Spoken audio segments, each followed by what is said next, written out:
Who is Keir Starmer? And what does he believe?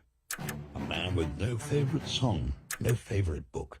A man who doesn't even dream. What would someone like that do in power? He told you he wouldn't raise your taxes. He told you he'd put country before party. He promised accountability and transparency.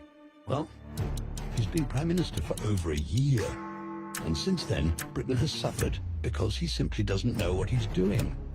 He had no plan for Britain's economy, so he and Rachel Reeves decided to pay for their borrowing by taxing everyone else. Pensioners with his winter fuel cut, farmers with his family farms tax, businesses with higher national insurance. The results? Catastrophic. Inflation has doubled. Food prices are soaring. Unemployment at its highest since the pandemic. Over 150,000 jobs lost. And Britain's debt climbing out of control. He promised to smash the gangs, but had no plan to achieve it.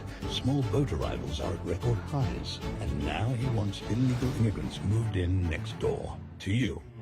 Hit by a series of disastrous resignations and sackings. His transport secretary resigned for fraud. His anti-corruption minister forced out under corruption allegations. His homelessness minister quit after making her tenants homeless. Angela Rayner, gone. Caught evading tax. And Peter Mandelson, sacked for his links to notorious paedophile Jeffrey Epstein. Chaos. This is Keir Starmer's government. Open borders, an economy in freefall, a weak Prime Minister, mired in scandal, no plan for Britain. Britain deserves better. A leader with backbone, with conviction. A team ready to get Britain back on track. Stronger economy, stronger borders. The only party who can deliver that are the Conservatives.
Britain is a great country, a nation that has led the world in science, culture and innovation. We created the first modern democracy, led the Industrial Revolution, helped defeat tyranny in 2 world wars and gave the world everything from penicillin to the jet engine to the internet. British creativity has led the world and we can do it again. But right now, times are tough. Labour's tax rises have hit everyone. Pensioners, farmers, small business owners. The results? Catastrophic. Inflation doubled. Food prices soaring. Unemployment at its highest since the pandemic. To govern, Mr. Speaker, is to choose. And this Chancellor has made all the wrong choices. over 150,000 jobs lost, businesses closing, and Britain's debt spiralling out of control. An economic time bomb is ticking. Both Labour and Reform are offering the same reckless plan: more spending, more borrowing and more debt. And it's hard-working families who'll end up footing the bill. We're the only party who gets it. Britain has got to live within its means. But to achieve that, we need leadership and a plan to get Britain moving again. We need to give people hope and optimism that we can build that brighter future for our country. A place where British business thrives and we're not piling up debt for the next generation. A stronger economy with stronger borders. It's only the Conservatives who can deliver the economy of the future. We can and we will. Ladies and gentlemen, please welcome the Shadow Chancellor of the Exchequer, Mel Stride. Thank you.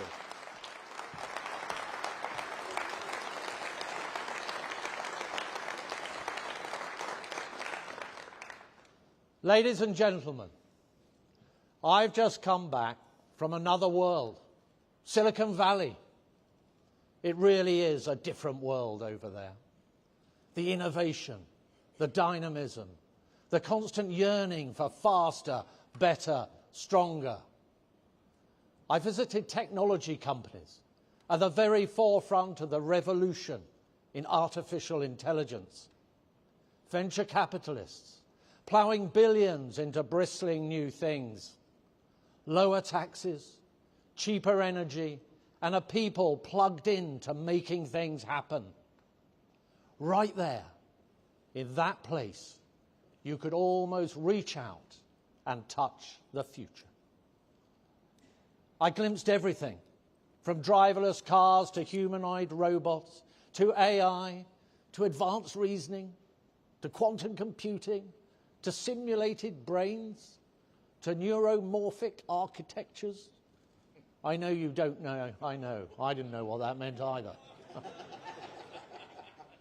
Now, you might think that a trip like that would have depressed me when I look at our own economy, stagnating under the cold, dead hand of a Labour government. But far from it, far from it.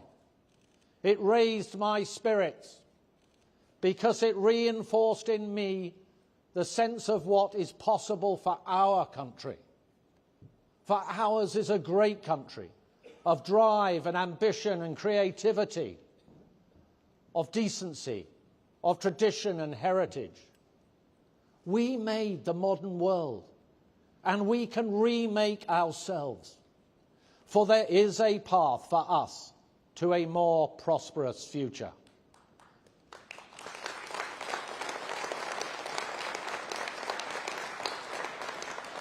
Where this country, our country, can get back to a sense of we can and we will. A country in which it is instinctively understood that wealth creation should be fostered and cherished. A country that once again understands that wealth is created not by governments, striking unions and a bloated public sector, but by entrepreneurs, businesses and the hard-working millions.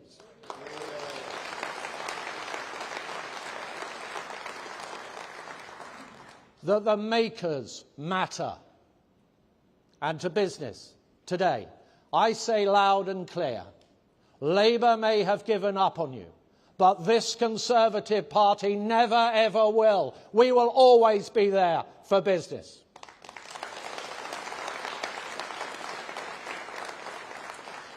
And I know about the vital importance of business. I have lived it all my life. And our great country can bring that culture of enterprise. But to do so, the first thing we need is hope. In a world of great uncertainty, of a failing government and a populist alternative that is totally detached from reality, it is our party that has to provide it. Not in the way of glib words, but in the deep well of thought that will provide the solutions to our many problems. In short, hope can only come with a plan. A radical plan to rebuild our economy. And today, I want to tell you how we will do it together. But first, let me tell you why I am so passionate about that better vision for Britain. Why I feel that we can reach out and seize it. Why I know that we can and we will. Well, I look back at my own story. My mother and father left school at 15 and 14 years old. They had to make their own way in the world. But they had drive. They wanted to create a family. They wanted to provide. So they started their own business. And I saw close up what that really matters and means. The long hours, the risks, the stress, the setbacks, and the triumphs. And my parents gave me opportunities that were not there for them. I won a free place at a grammar school. I studied hard. I earned a place at university, the first in my family to go to university. And you know that I seized that opportunity with both hands, and I ran with it as far and as fast as I possibly could. I never looked back, not once. And I had those age-old words ringing in my ears. If you have a good education, then you have the whole world laid out before you. And when I left university, I didn't go into politics. I did what my mum and dad did. I built something, created businesses, working from scratch from the kitchen table, bringing together teams of people with a common purpose. And I had Nigel Lawson cutting my taxes and removing the red tape.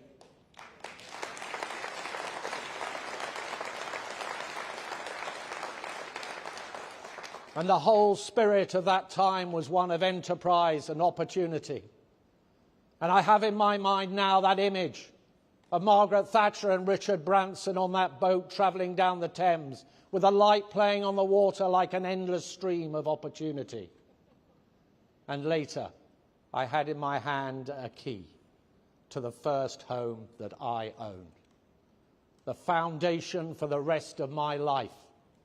For the wife that I had yet to meet, for the family that I was yet to create. That is a Conservative vision of opportunity, aspiration and achievement.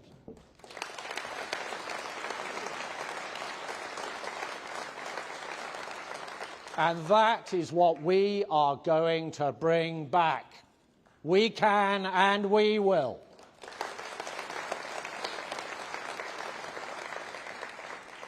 But to do that, we have to fully understand and address the failings of this Labour government, to show our country that there is another way, that the vicious cycle of more spending, more taxes, more borrowing, more debt can be broken, and to demonstrate that it is our values, Conservative values, of sound money, low taxes, entrepreneurship and hard work that can make that happen. And millions are crying out for this. Just look at what this government is doing. Constantly pumping up the size of the state. Increasing spending by $100 billion a year. That's 10 times what they said in their manifesto. And they said their plans involved hardly any tax increases. But what have they done? A £40 billion tax raid, most of it on jobs. And now that Rachel Reeves has blown a vast hole in the public finances, yet more tax rises await. In fact, under Labour, nothing is safe from the taxman. Not your job, not your home, not your pension, not your farm, not your business, not even that which you simply wish to pass on to your own children. You name it, they'll tax it. And we say, enough is enough.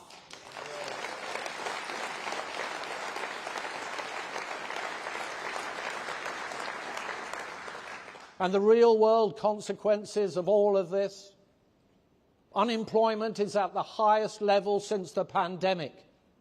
In the hospitality sector alone, 89,000 jobs have been destroyed, hitting our young people the hardest. Futures crushed, and the cost of living is soaring. We left inflation bang on target. Under Labour, it's doubled, and growth has tanked. You remember how Labour claimed they were pro-business? Well, just last week, the Institute of Directors said that business confidence was at its lowest level ever. The result? Thousands of wealth creators have left the country. Labour have no clue about how to build the economy of the future. Although on driverless cars, to be fair, we do have at least one in operation. Yes, it's called the Labour government, led by a Prime Minister who can only do U-turns, a Chancellor who only knows how to work the brakes, and a mob of backbenchers desperate to grab hold of the wheel.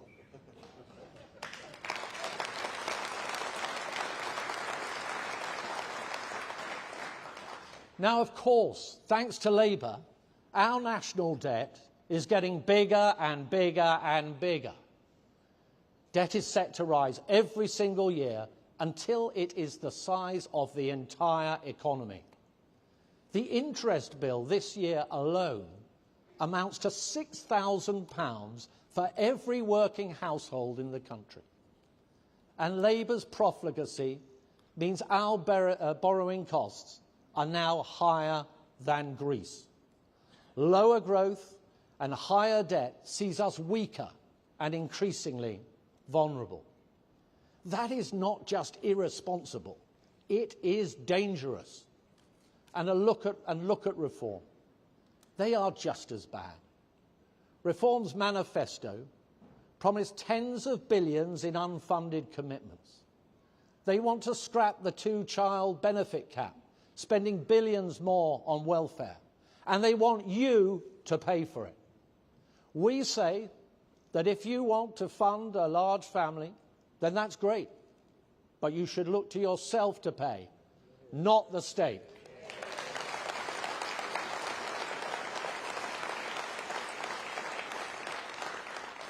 And Reform want to get back to the days of nationalisation and state control. They are marching to the left. Be in no doubt, they are the party of more spending and more debt. And when it comes to reform, be assured of this, that when the glitter, the shimmy of the sequined dress, the razzmatazz, the spinning plates, the fireworks have faded, you will be left with emptiness. The dull bell alone, the hollowed out promises that never were.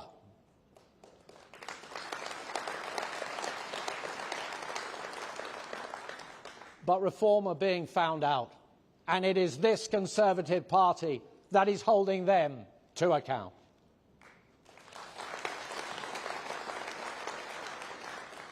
Let's face it, we're the only party that gets it, the only party that will stand up for fiscal responsibility. And that means we have to face some hard truths to which other parties turn a blind eye. We must get on top of government spending.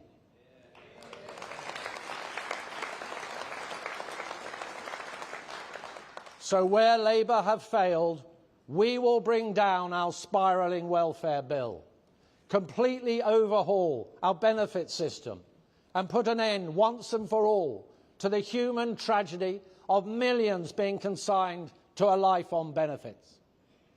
That is not just a financial imperative, it is a moral duty. For we believe in the dignity and decency of work. That is essential to the health of the individual and the stability of our country. But equally, it is the purest belief of our party that looking after the most vulnerable is the hallmark of a civilised society. But to do that, we need a system that is fair and commands the widespread support of those who pay for it. The current system does not. So we will ensure the benefits are properly targeted at those most in need, with people thriving in jobs where they can and should be working. That includes stopping claims for people with less severe mental health problems, where what is needed is treatment and support, not simply cash.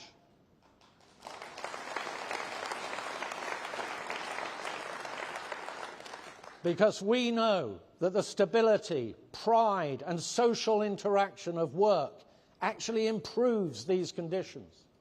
So we say, Labour want to park you on benefits, we want to help you to a better life.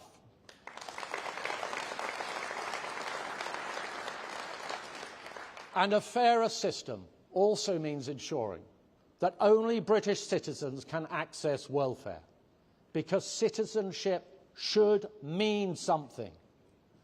Our approach will get the welfare bill down by £23 billion. The culture of something for nothing must end now.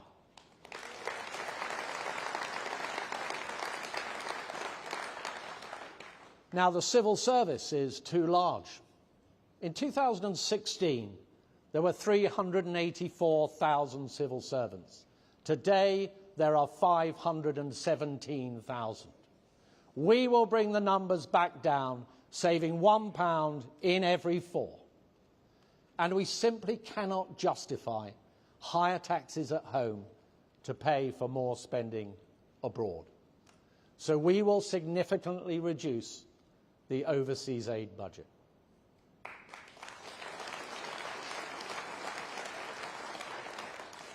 Now, we will also take the decisive steps to deter people from coming here illegally and stop pouring billions into asylum hotels. That is an utter scandal, and we will put a stop to it. We can and we will. We will also stop spending billions on Ed Miliband's vanity projects, which are simply driving up bills. We will put an end to them once and for all.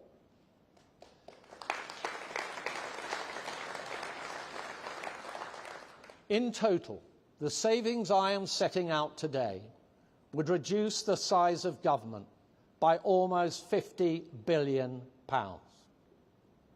Now, I am a realist, and we must recognise that this Labour government will be leaving huge debts behind. So I cannot simply say we will use all of those savings to spend more elsewhere or to cut taxes. We will bring taxes down, we must, but we will only do so when it is affordable, just as Nigel Lawson did, because we know where the alternative path leads. We saw that with a mini-budget in 2022. So let me be clear. The Conservative Party will never, ever make fiscal commitments without spelling out exactly how they will be paid for.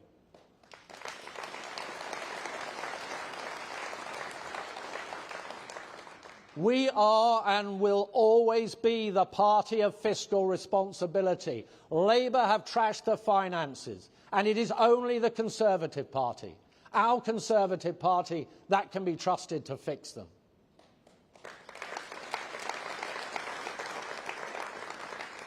So I want to make a very clear statement to you today. Those savings will mean we can urgently bring down government borrowing, because we cannot deliver stability unless we live within our means. No more pretending we can keep spending money we simply do not have. It falls to us, as today's Conservatives, to do the responsible thing. That's the right thing for our country, and it's also the right thing for the next generation. So to younger people I say, we will get debt off your back. We can and we will.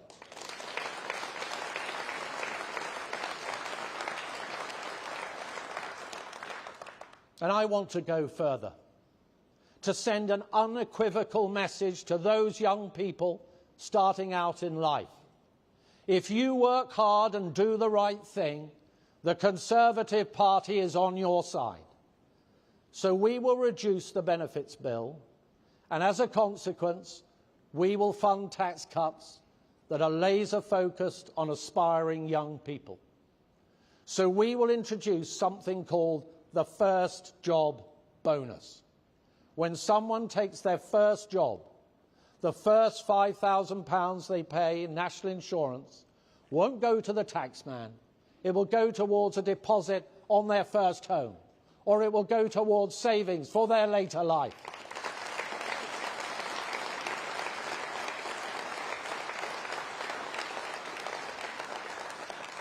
For a working couple, that means £10,000, helping them buy a home, build a family, save for the future.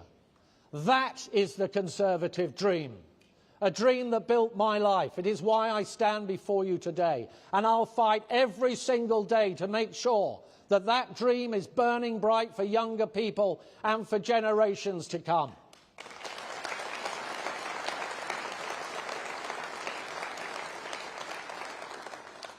But responsibility also means building a stronger society through a stronger economy. That is a Conservative value. It means understanding that it is small businesses, the collective efforts of millions, those who get up early and work all hours, who strive and serve, the little platoons that together form a mighty army. They are the force that binds communities together. And at the heart of those communities stand our high streets. Where they thrive, we thrive. Where they fall into decay, the crime and fear seeps in. And so I say, small businesses and our high streets are the unsung heroes. They employ, they create, they protect. They make us alive and whole. Yet for many businesses, the burden of Labour's tax rises is simply too much to bear. Pubs closing, shops sitting empty, high streets hollowed out. Under Labour, many have seen their business rates double. We need to get business rates down. In fact, we need to go further, much, much further. So today, I can announce that as a direct result of getting public spending under control, a future Conservative government will completely abolish business rates for shops and pubs on our high streets. End of.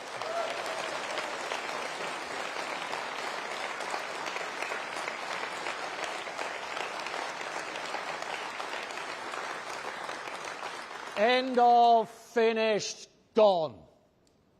For controlling spending is not an end in itself. It wills the means. It gets the taxman off your back. It sets some of the hardest working people in our country free. We can, and we will.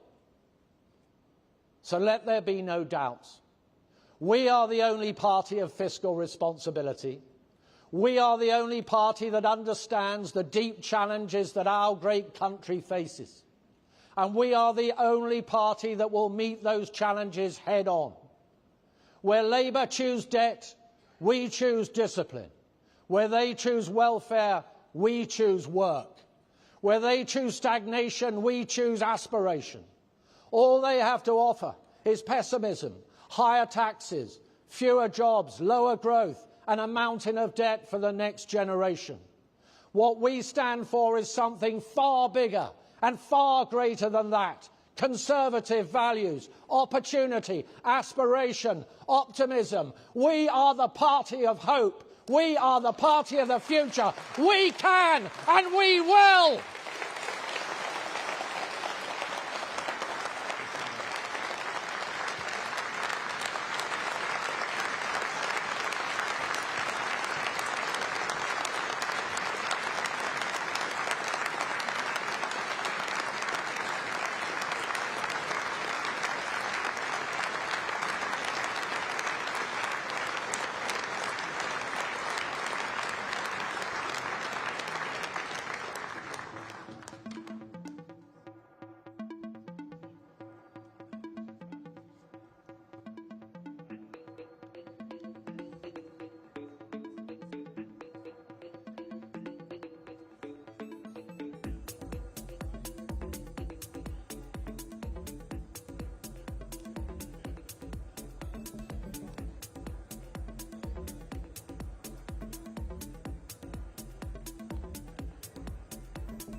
Ladies and gentlemen, please welcome the Shadow Secretary of State for Energy, Security and Net Zero, Claire Coutinho.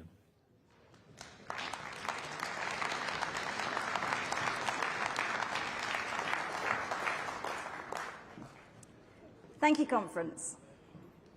In the last few decades, we lost sight of a simple truth. Energy is a good thing. Conservatives know that the great eras of British growth and prosperity happen when we have an abundance of cheap, reliable energy. Pitt and Peel helped to unleash the coal-powered industrial revolution. Stanley Baldwin spread electricity across the nation after the First World War. Mrs. Thatcher's North Sea oil boom got the nation back on its feet after those terrible years of Labour decline. Today, there is not a single country on earth which is high growth and low energy. That's because energy is not just part of the economy, it is the economy.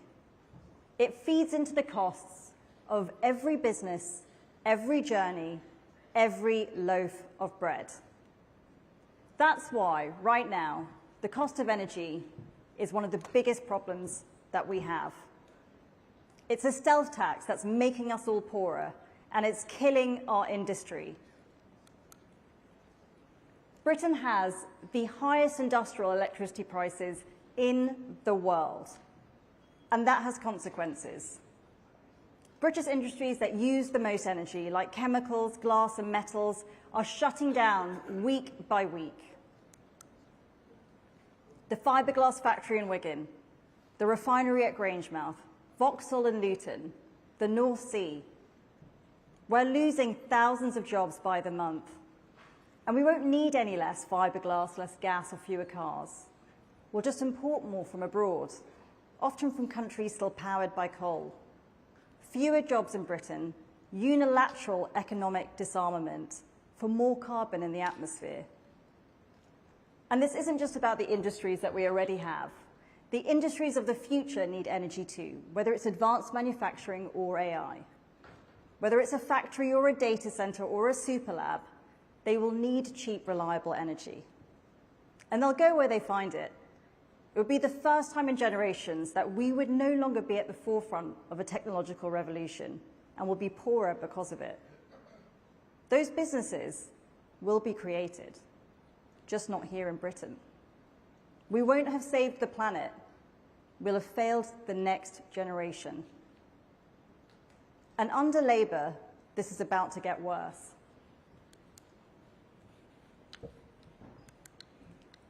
At the last election, Ed Miliband promised to cut bills by £300.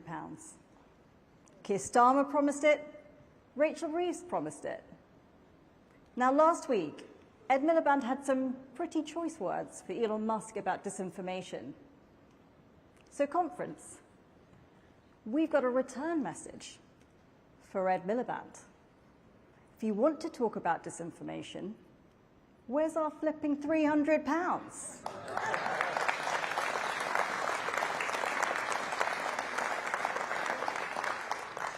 Far from cutting bills, bills keep going up.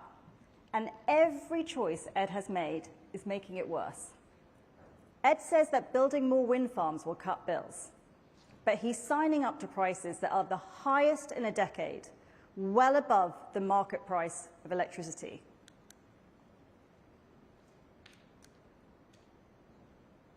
Look at this. When he made his promise to cut bills, the price of electricity was £72. That's that second bar in black you see. Last year, he bought offshore wind at £82. This year, he said he's willing to pay up to £117. Now, that's before you add in the extra costs for connections, for backup, and the £8 billion we'll soon be paying wind farms, not to generate any energy, but to turn off when there's too much wind. And what's worse is that he's extended the wind developer contracts to 20 years, locking us in to these high prices for longer. You can think about it like this. He's moving our energy onto a fixed-rate mortgage at 10%. because he doesn't want to be on a 4% variable. Anyone with half a brain can see that that won't cut bills. Now, he says prices are going up because gas is expensive, but that blue bar on the left, that one there, that's gas without taxes. So you tell me what's higher or lower. It's not that hard, is it? He also said that Great British Energy would lead to, and I quote, a mind-blowing reduction in bills. But it won't generate any energy. Only Ed Miliband could launch an £8 billion energy company that won't produce any energy. So let's call it what it is. It's a vanity project that won't cut bills, so we will scrap it.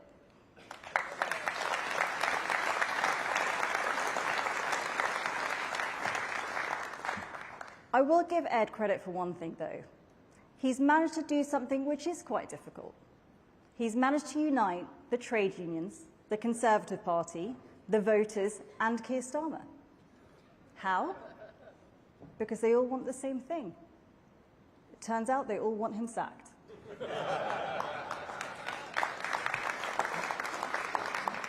And here's the problem with the left. They're infected with a poverty mindset. They believe that Britain has a duty to make itself poorer on the altar of net zero, and they think that ordinary people should be the servants of their climate targets. So take air conditioning. In America, nearly every single home has aircon. Here in Britain, just 5%. But Sadiq Khan's London plan effectively bans aircon in all new homes. Why? Because it uses too much energy. But rather than people fitting into the government's policy on energy, I believe a conservative energy policy should serve the needs of the people.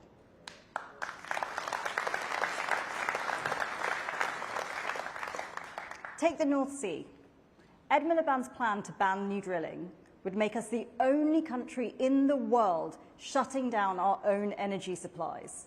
Up to 200,000 jobs and £12 billion in tax revenue lost. Why? So that we can import more gas from Norway from the same fields that we could drill ourselves. Our imports of liquefied gas have soared by over 40% in a single year. So, conference, I can tell you this. As long as we need gas, as much as possible should come from Britain.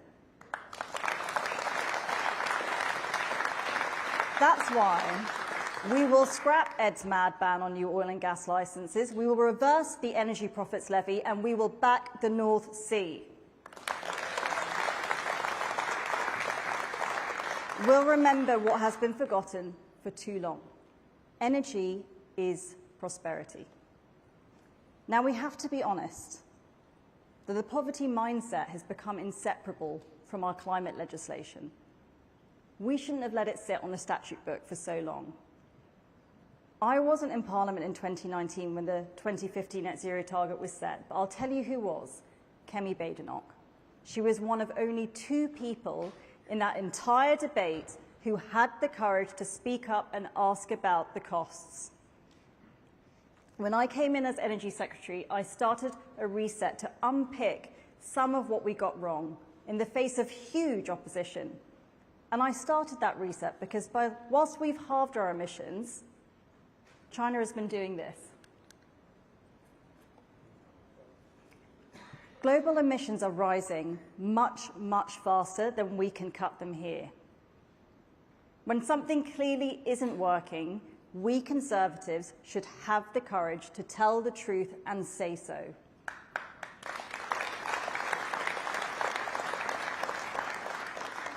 Net zero isn't working for Britain, and it's not working for the climate. The British people are no stranger to sacrifice for a just cause. But watching good jobs move abroad is not just. Piling more pain onto people's bills is not just. And passing down a country that is less secure and less prosperous is not just.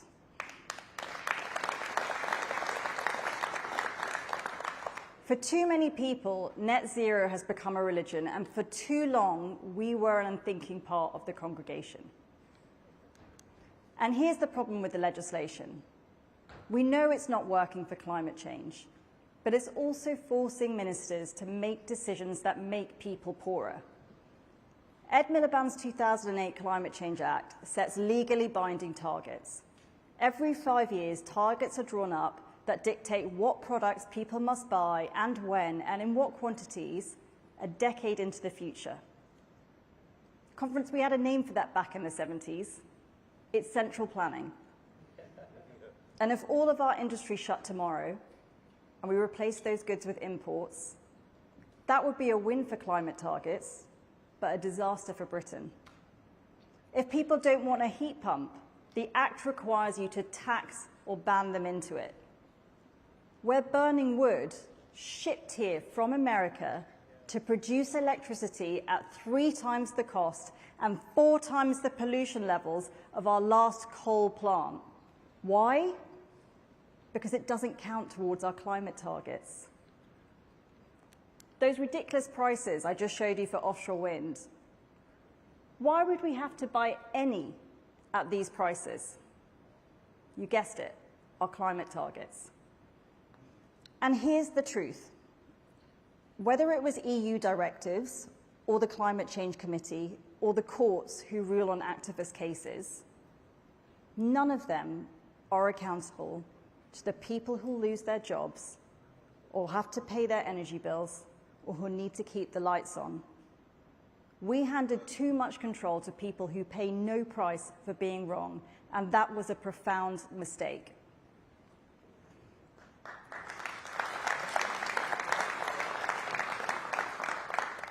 So we will set out a new way of doing things. Conference, I know that many of you are proud lovers of the environment. I am too. We will not cede that ground, but we will set out new plans under conservative principles. Our first principle will be to back British innovation. For too long, when we talked about innovation, what we meant is that we would force Britain to be early adopters of technology made in other parts of the world. But look at these charts. Refrigerators, dishwashers, central heating. Here's the thing. When new tech makes people's life better, people will buy it. What we're doing is insisting everyone buys these products before they want to, just to meet a government target. But rather than force our people to be the early adopters, I want us to be the early creators of technology we can export around the world. We're only 1% of emissions. 99% are happening elsewhere, and they're rising. We clearly haven't got this right yet. We haven't created all the products that we need. But if we can create technologies that others can't, that will be, by far, Britain's biggest contribution to tackling climate change.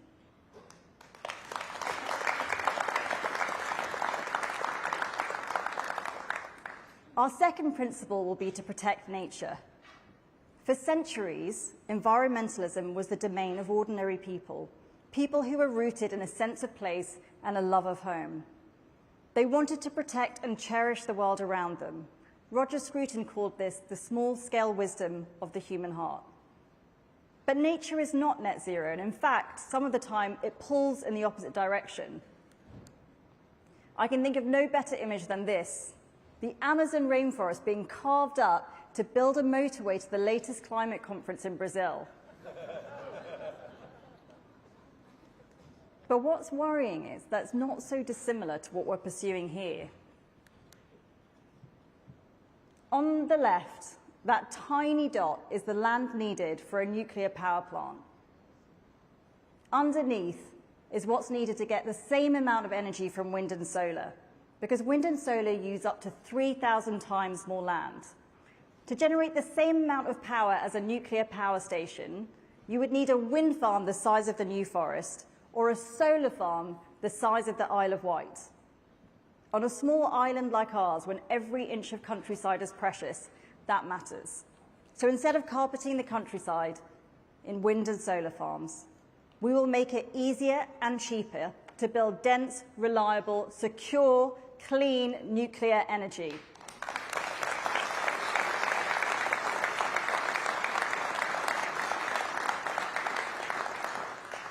Now, our third and most important principle will be to prioritize cheap, abundant energy. And we're going to do that unashamedly. That's why the next Conservative government will repeal the Climate Change Act.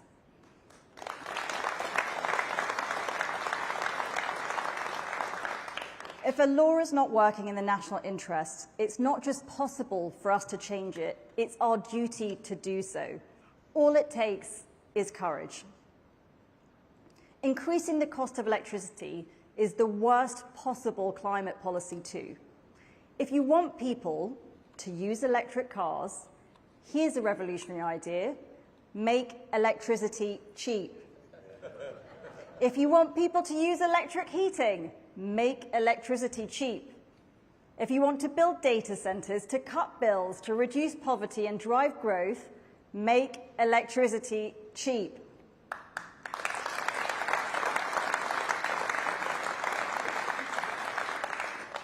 At the moment, Labour is giving handouts to people to buy electric cars and electric heating at the very same time as they're making electricity unbearably expensive. That's back to front, and we will reverse it. Our priorities will be the priorities of the British people: a strong economy, protecting nature, and cutting bills.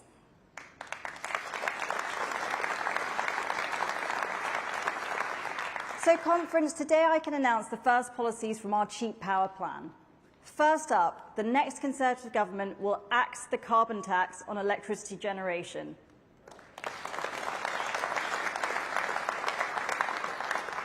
When Ed Miliband blames gas for high energy bills, what he doesn't tell you is that over 30% of what we pay for gas power is not to pay for fuel, but to pay for a carbon tax that the government chooses to impose.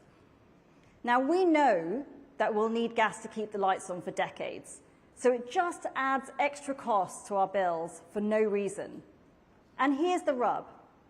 The carbon tax inflates the cost of almost all other types of electricity too, so all the wind and solar farm owners pocket those higher prices as higher profits. And since the start of the year, guess what Ed has done to carbon taxes? That. We warned Ed about this. He didn't listen. Labour's EU deal increased the carbon tax by 70% in the space of 9 months. They didn't have to do this. It was a political choice that we Conservatives fought against. Axing the carbon tax would cut bills instantly by almost £8 billion a year. Next, we'll scrap Ed Miliband's old rip-off wind farm subsidies.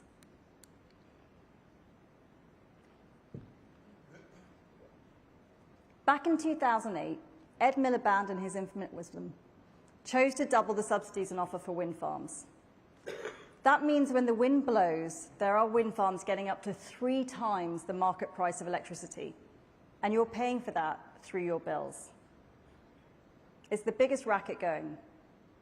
We closed the scheme when we were in office, but we'll go further and say we must scrap those subsidies for good. Our energy system is not here to prop up the profits of multi-million-pound wind developers at bill payers' expense. It's here to deliver cheap, reliable energy for the country.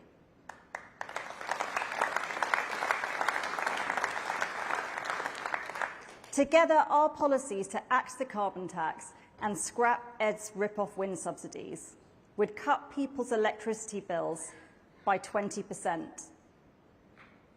The average family will save £165 a year off their electricity bill, and I realise this is less than the promises other parties have made. Ed promised to cut your bills by £300, but we all know that's a fantasy. But Reform are just as bad. They promised to cut your electricity bill by £1,000. But do you know how I know that's garbage? The average bill is only £850. What's he going to do, go around writing people checks? If you think any politician can promise you electricity for free, then I've got a bridge to sell you. They are just as ideological as Labour. It's just the mirror image. The difference with our policy is that this is real. This is in the gift of ministers. This could be done tomorrow, and it would cut your electricity bill by 20%. So I can promise you this, when it comes to our energy policy, our priority won't be ideology, it won't be vested interests, it won't be fake promises we can't deliver. It will be cheap, reliable, abundant energy.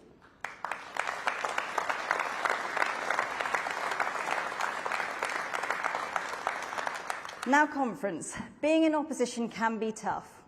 Although I'd like to thank the wider energy team, Andrew, Malcolm, Nick, Greg and Bradley, for all of their excellent work. Quite right. We know this half-baked tax and spend socialism of Labour is a disaster for Britain. When we said in the election that if you name it, Labour will tax it, we meant it. There's a farmer's tax, a groceries tax, a jobs tax, a jets tax, a let's tax, a bets tax, an oil tax, the soil tax, and a boiler tax. There's even rumours of a taxi tax. The truth is, they would rather tax the pants off this country than get their spending under control.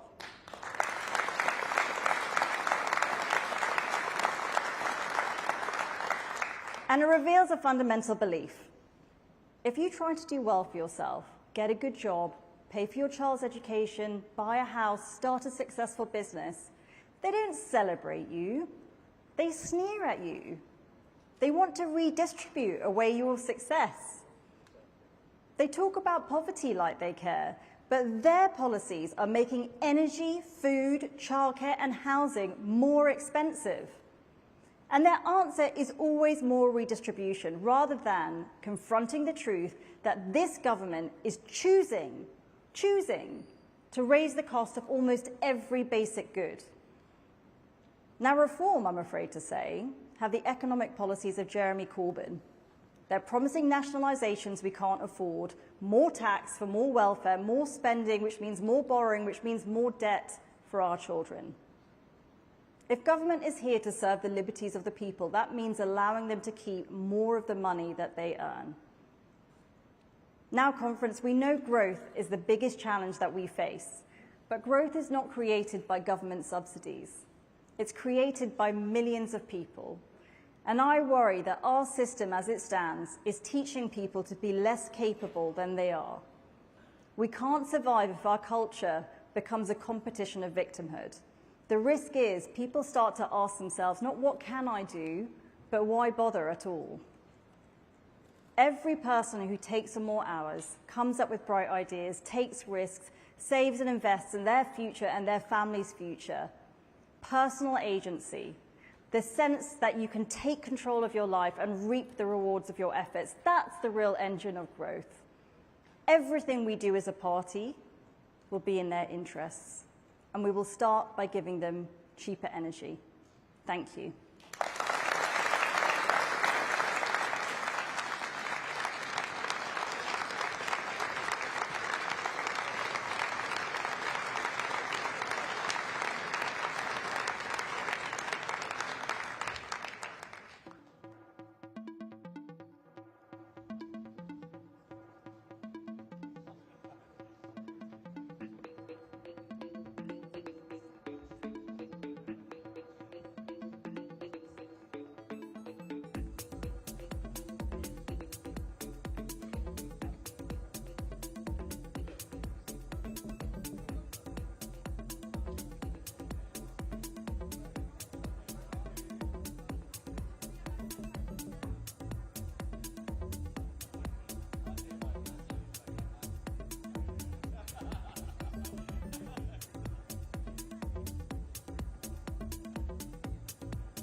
Ladies and gentlemen, please welcome the Shadow Secretary of State for Science, Innovation and Technology, Julia Lopez.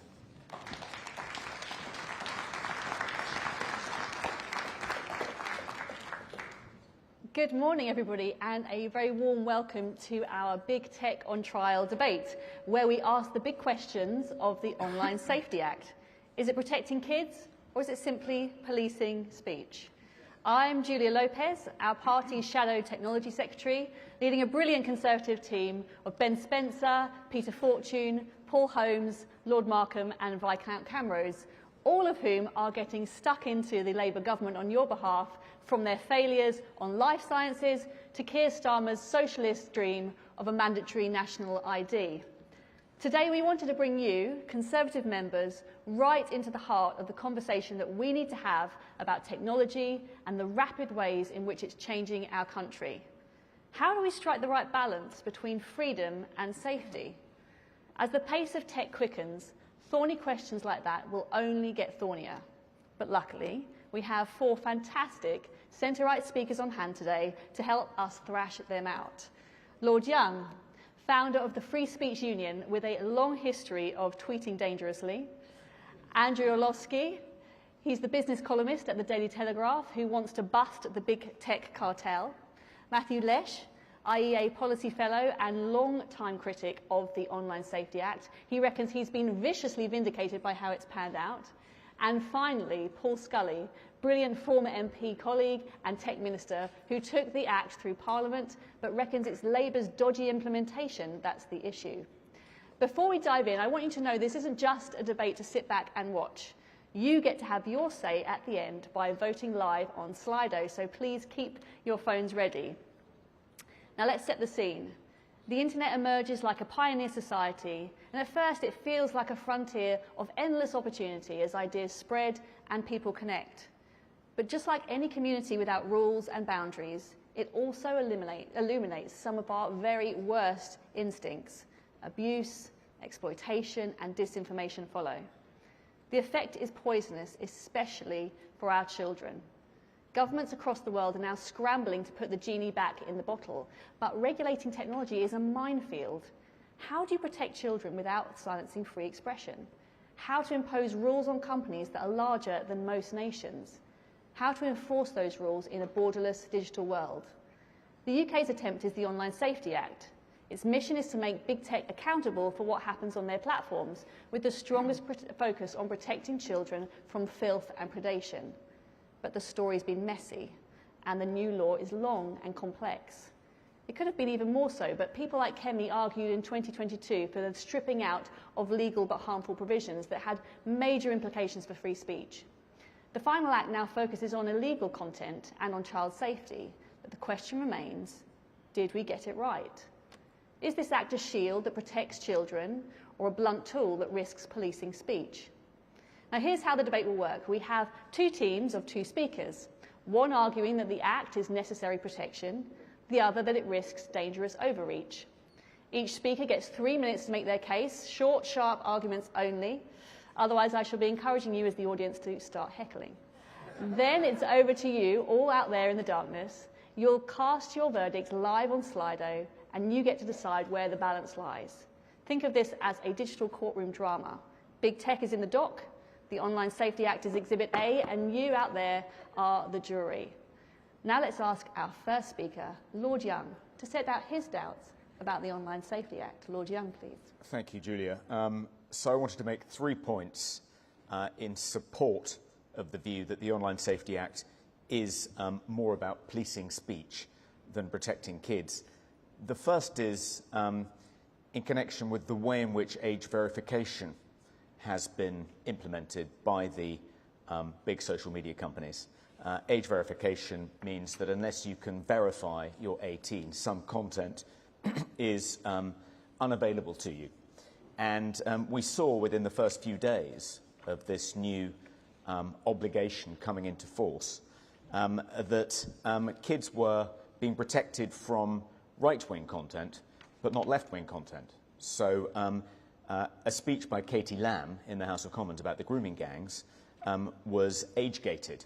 You had to prove you were 18 to be able to see that speech, but no speech by any Labour MPs were age-gated. Similarly, footage of an anti-immigration protester being arrested at an anti-immigration protest outside an asylum hotel in Leeds was age-gated. So right-wing content likely to support right-wing narratives, more likely to be age-gated than left-wing content, and that's particularly sinister, given that the present government has announced its intention to lower the voting age to 16.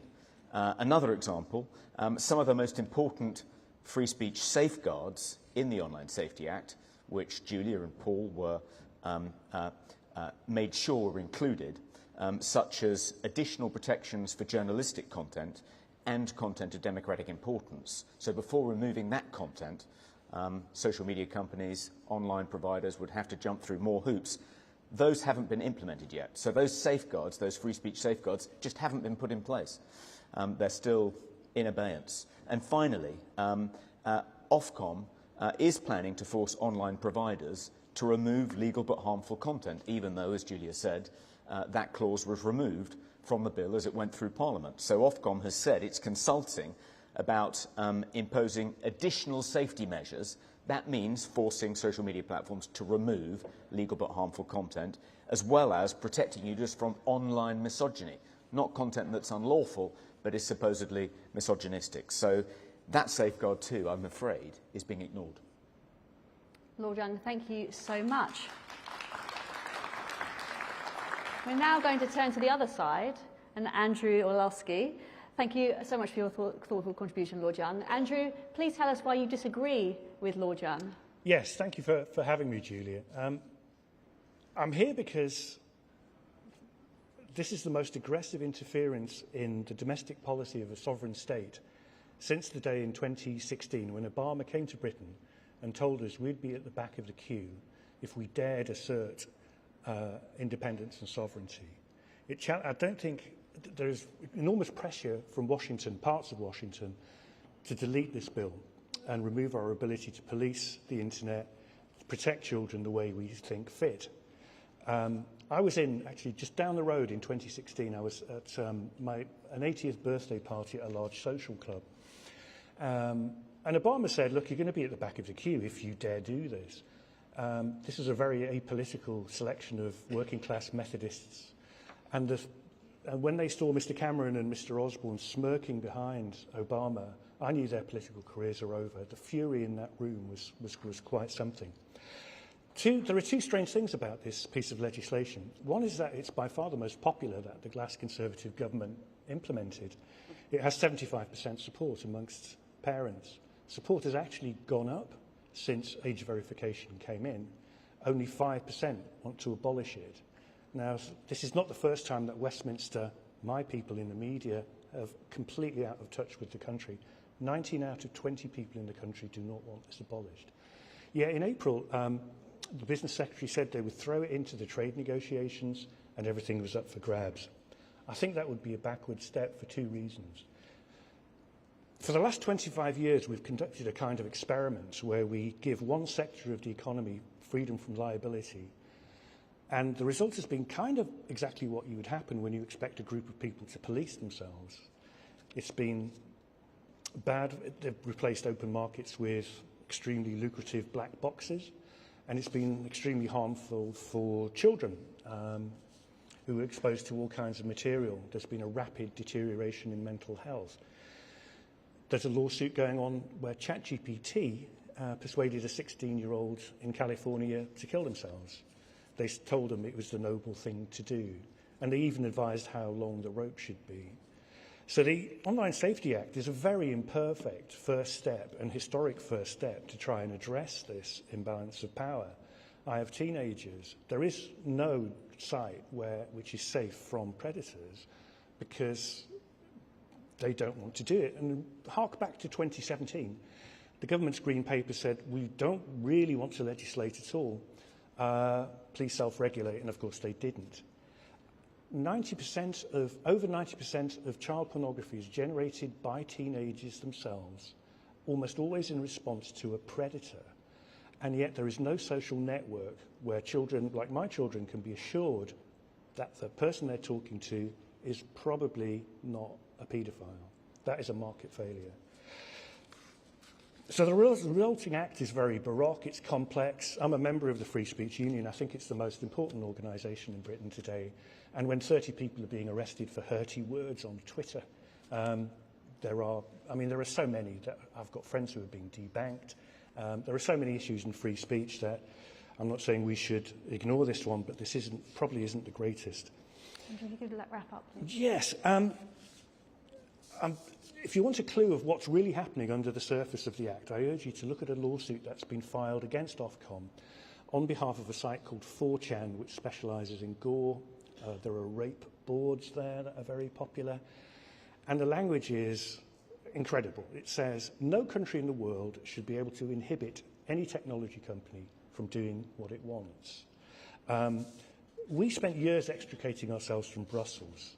If we abolish the Online Safety Act just to please a tiny minority, we're no longer a sovereign country. And I think everyone who wants our children to explore the online world safely should oppose the abolition of this that America wants. Thank you so much, Andrew. No longer a sovereign country if we allow pressure against the Online Safety Act to remove that piece of legislation. Matthew, what do you say back to Andrew on that rather punchy claim? Well, thank you very much for the opportunity to have this debate. And of course, there's nothing sovereign about reducing your freedom to speak online, or about taking away your privacy or reducing online invasion. I think we have to look at this in the round. This is a Labor government of unintended consequences. They set out to improve public finances, but ended up leaving us on a low-growth doom trap. They set out to back workers' rights, but ended up costing jobs.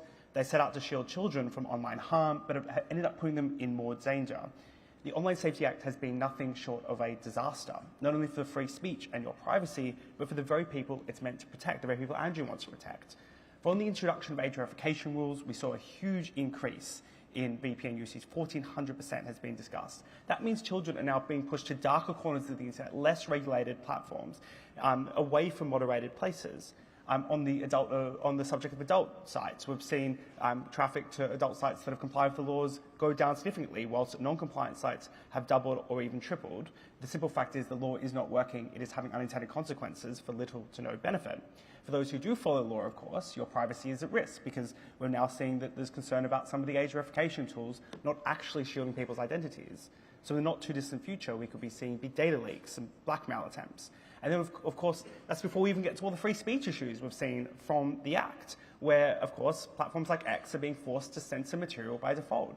That's not big tech being evil. That's not Elon Musk wanting to censor this material. That is the state forcing him to do it. And that is at the core of the Online Safety Act, because if they don't remove enough material, they're going to face massive government fines and regulatory interventions.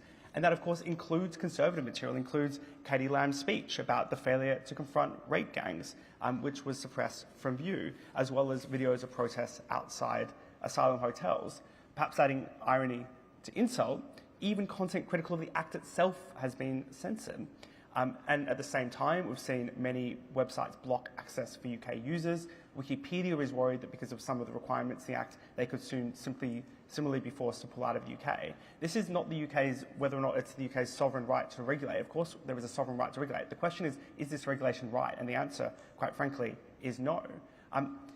A Conservative government may have introduced the Online Safety Act, but it was never a truly conservative policy. I say that because Conservatives understand the importance of freedom. Conservatives understand that burdensome red tape and quango overreach is not the answer to complex challenges. Conservatives understand that it's the role of parents to raise children, not the role of the state. And Conservatives understand that real safety comes from targeting actual predators, not criminalising ordinary people. It's therefore no surprise that the Labor Party always backed the Act, that they are enforcing the law viciously, and that they're trying to use the Act in every way. But it's core to the Act itself. It's not something secondary. It's not unintended consequences because Labor's doing it. This is the consequences of the Act. I would also, though, hasten to add, of course, another key Secretary of State behind the Act is no longer a member of the Conservative Party. They've decided to join a different party, which perhaps says something as well. Now, I think if, as Kemi Badenoch said on this stage yesterday, the Conservatives got a lot right in government, but they also made a lot of mistakes. And the Online Safety Act was, quite frankly, one of those mistakes, and it's imperative to reach a policy position to repeal the Online Safety Act. Thank you so much, Matthew. So Matthew says, Paul, that this is not about sovereignty, it's the fact that this regulation is no good and is not a truly conservative policy, and that it's for parents, not the internet giants, to deal with this issue. What do you say back to that, as the minister who took this bill through Parliament and had to deal both with its detractors but also people who wanted you to go much further? Exactly. Thank you, Julia. And it's a pleasure to see you all, and it's great to hear those incredible speeches as well. That we should be rightly, passionately fighting for freedom of speech. As Conservatives, it's right at the heart of what we are, our being, our purpose. And so it's really important to reflect on all of those views. And I was reflecting on the views as that bill was going through. I still reflect on the unintended consequences, on the implication of implementation as we see. But what we were setting out to do with the online safety bill at the time, the Now Act, was to set up the guardrails effectively with social media. 15 years down the line, it's something we should have been addressing over 15 years. Problem with politicians, they're not very good at long-term views, strategic views. So we were a little bit late to it. The world was late to setting those guardrails for freedom of speech. But effectively, it actually literally says in the bill that content providers should be protecting freedom of speech. Michelle Donnellan and I, the Secretary of State and I at the time, made sure that we inserted those safeguards within the legislation. The former Secretary of State that Matthew talked about, ironically, has gone to reform. We had to undo the legal and harmful aspects of the online safety bill, which would have meant that Ofcom would have been deciding what is harmful, what should be allowed online for you to see, not you. But all effectively we are doing is, apart from pivoting it to a child protection bill, to make sure that the pornography that Andrew talked about, 90% of that pornography that's actually being created by children and young people themselves, which is an awful figure, that it means that that's less accessible. Yes, people will look at VPNs, but I noticed that spike of sign-ups for VPNs has gone down quite significantly now. But it's the unintended consequences. It's people that don't want to see the mainstream of children that we're now able to rail back from seeing pornography and effectively rewiring their brains.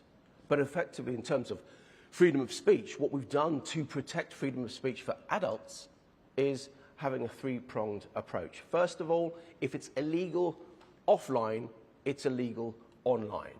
We're then pushing the responsibility back to the tech companies, not to be the policeman of the internet or anything like that, which is frankly impossible, but it's just to make them adhere to their own rules and guidelines that they put on as a terms and conditions when you sign up to the account. You need to have a decent reporting mechanism. You need to have an approach to be able to remove content. Now, clearly that is going overboard in implementation. I think you'll find that actually, as this goes through and people use tech, that's my alarm, that's my 3 minutes done, use tech to actually to protect children and protect freedom of speech, that will start to settle down. But the third and last thing is effectively setting a filter for adults. So not that we're removing freedom of speech from, or anything curtailing freedom of speech on the internet, but if you don't want to see abusive things, you should have a filter to be able to resile from that whilst using the benefit of social media, but getting rid of the bad bits. Paul, thank you so much, and thank you, everybody, for your points. So there we have it. You have heard both sides. Now it's time for you to have your say and give your verdict. Whose arguments did you find the most compelling? Those of Lord Young and Matthew Lesh, or those of Andrew Orlovsky and Paul Scully? Can you please now pick up your phones, take to the Slido and cast your vote, and you'll be able to see the QR code, which will hopefully take you to where you need to go. Now, while we get through some awkward time as you do your voting, I will ask each team to ask the other team a question which you think punches a hole in their arguments. Lord Young? Yeah, I wanted to ask Paul, given the present government's intention to lower the voting age to 16, doesn't it make sense to put the age gate there rather than at 18? That's the policy in Australia.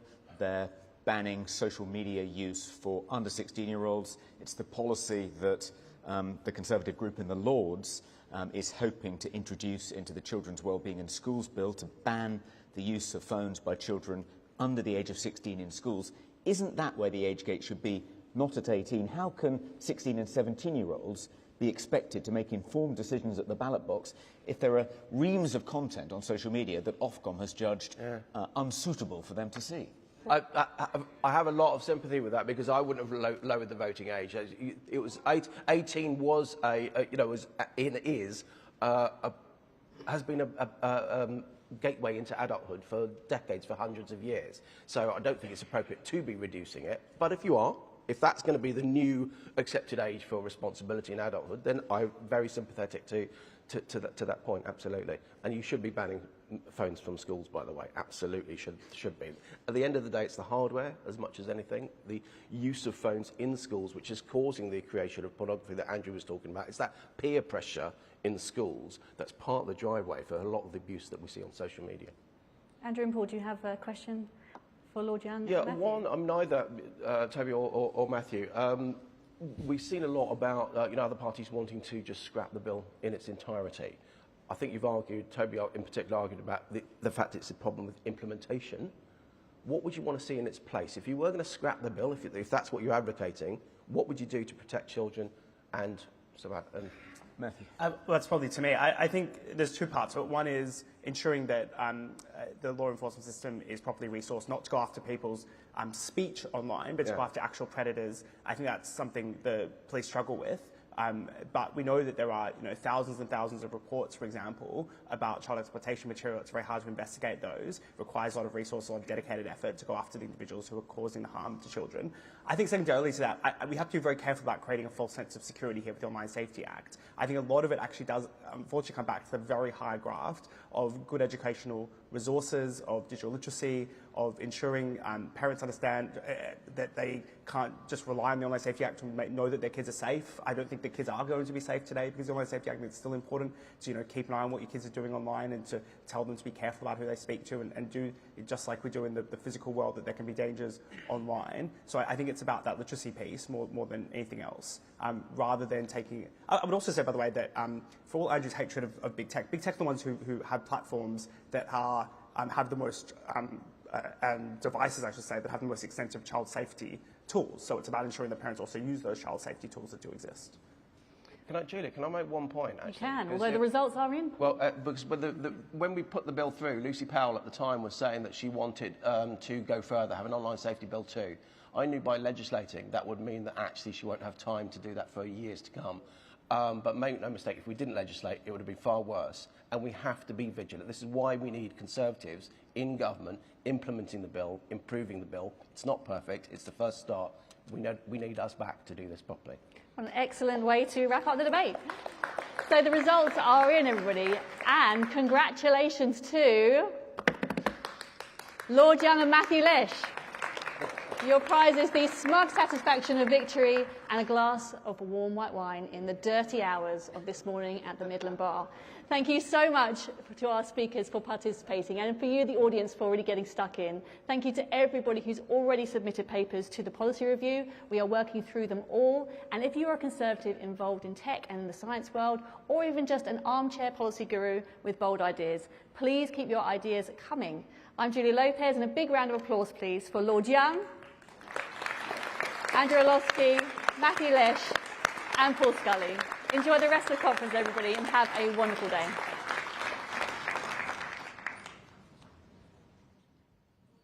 The next session will be held in the exhibition hall in 10 minutes. Victoria Atkins, Shadow Secretary of State for Environment, Food and Rural Affairs, will be holding a rally in front of the JCB tractor. Please do join us to show your support for the farming and rural community. The afternoon session will start in the auditorium at 2 p.m.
Who is Keir Starmer? And what does he believe? A man with no favorite song, no favorite book. A man who doesn't even dream. What would someone like that do in power? He told you he wouldn't raise your taxes. He told you he'd put country before party. He promised accountability and transparency. Well, he's been Prime Minister for over a year. And since then, Britain has suffered because he simply doesn't know what he's doing.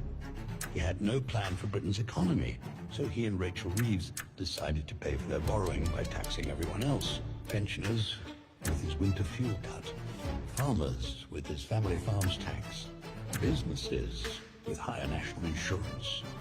The results? Catastrophic. Inflation has doubled. Food prices are soaring. Unemployment at its highest since the pandemic. Over 150,000 jobs lost. And Britain's debt climbing out of control. He promised to smash the gangs, but had no plan to achieve it. Small boat arrivals are at record highs. And now he wants illegal immigrants moved in next door. To you. Hit by a series of disastrous resignations and sackings. His transport secretary resigned for fraud. His anti-corruption minister forced out under corruption allegations. His homelessness minister quit after making her tenants homeless. Angela Rayner, gone. Caught evading tax. And Peter Mandelson, sacked for his links to notorious paedophile Jeffrey Epstein. Chaos. This is Keir Starmer's government. Open borders. An economy in free fall. A weak Prime Minister, mired in scandal. No plan for Britain. Britain deserves better. A leader with backbone, with conviction. A team ready to get Britain back on track. Stronger economy. Stronger borders. The only party who can deliver that are the Conservatives.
Starting a business is a profound act of human courage.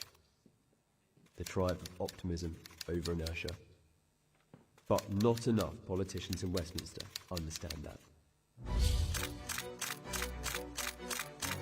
UK unemployment rose for the 5th consecutive month. 89,000 jobs have been lost in restaurants, bars, pubs and hotels. They are going to cut a third of their workforce in the UK. That's about 1,000 jobs. Sluggish growth in the UK economy. Jobs don't just fall from the sky. They appear because companies are created by risk takers, and they take a risk with every job they create. And jobs only exist because they are helping that business to progress. And 80% of the jobs are nothing to do with the government, they're the private sector. If you crush the private sector, you crush jobs. All research shows that the single most important ingredient for a happy society are jobs. But we Conservatives understand business, and we're going to prove it.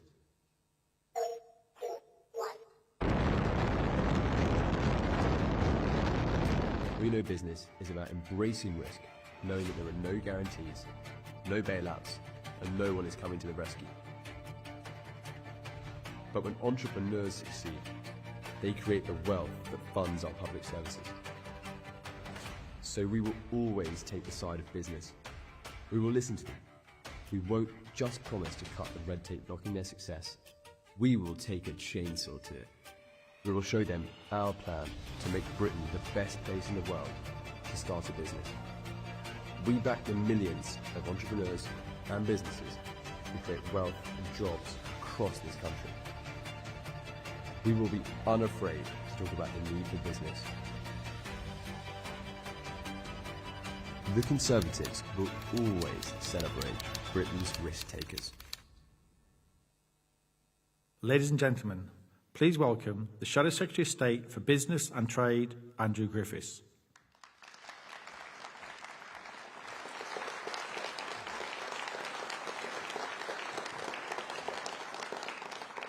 Conference.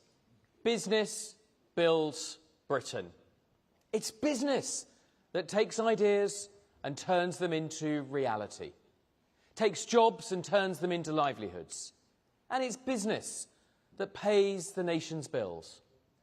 With strong business, everything is possible. I spent 25 years in business, where I saw optimism at work every day. And that's why I'm optimistic. I know Britain can return to being a world-leading economy. Our country has huge strengths, which even years more of this government will not diminish. The English language, respect for property, our deep, sophisticated financial markets, and a mix of the sort of businesses that thrive globally. Around the world, people want what we produce, and they want our skills, our capital, and our ideas.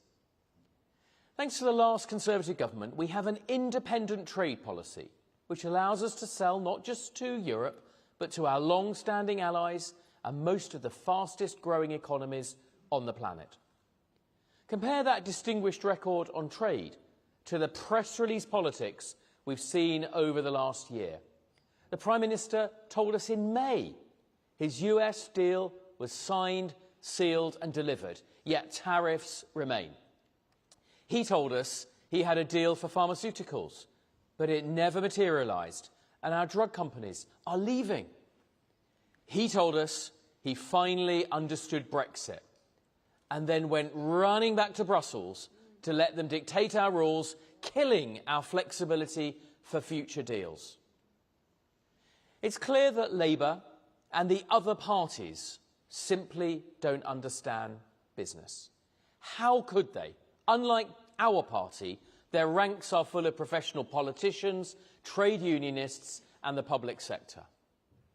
No government that understood business would ever have imposed a jobs tax and changes to national insurance thresholds which hurt those employing the most the hardest, or the family business tax, a death tax, or doubled rates on the very businesses which keep our high streets alive. And conference, no government that cared about British firms and British workers would ignore energy costs that are 4 times higher than our competitors. Instead of creating wealth, they attack it, driving away entrepreneurs, investors and top talent. Too many of our best and brightest are exchanging Docklands for Dubai or Manchester for Milan. And what Labour do nationally, the Greens, Lib Dems and the Nationalists do locally. Hostile planning policies, frustrating businesses trying to expand, blocking new infrastructure and suffocating firms with traffic congestion, parking restrictions and red tape. The next government will fix this and more, just as after the failed consensus of the 70s, Britain picked itself up, restoring our pride and our growth. But the process of change requires being honest about where we start. We're no longer the rich country many think we are. For too long, we've been slipping down the international rankings in GDP per capita, competitiveness and inward investment.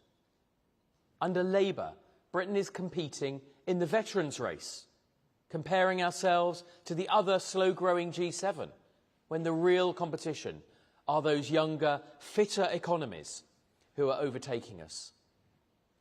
We Conservatives know that it is only the private sector that creates growth, not government. There were moments in office when we strayed far from that truth. More regulations, raising taxes, the state as nanny, indulging the idea that government is the solution, when we know very often it's the problem. But the Conservative Party is under new management, and at the heart of our strategy is an approach that's proud to champion wealth creators and risk takers, creating a new generation of entrepreneurs and backing our businesses. I'm announcing clear policies today which start that work. In our very first budget, we will repeal the family business tax, which punishes success and disincentivises growth. We will build a tax system which values those who take a risk and helps the very smallest businesses. And the next Conservative government will actively reverse the job-destroying measures in Labour's Unemployment Rights Bill, a bill which allows strikes to be called even if just a tiny fraction of the workforce vote.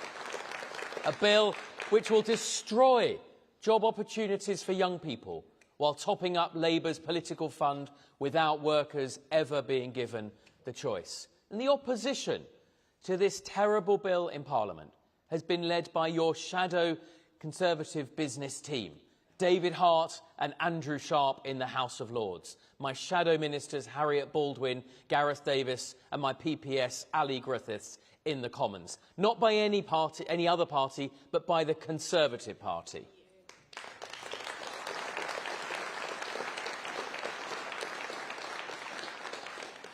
And there's more. I understand that there are far too many hurdles for small businesses to jump. Red tape that steals away the precious time of those who run them. Take HMRC, an organisation which literally tried to turn its helplines off for 6 months of the year. We say enough. That is unacceptable. So within weeks of entering government, we will ensure that every time a small business interacts with HMRC, they are given the opportunity to rate their experience in the same way as companies seek customer feedback. No more hanging on the phone for an hour with no one held accountable. No one loves paying their taxes, but the taxman needs to respect those whose hard work and enterprise pays their salaries.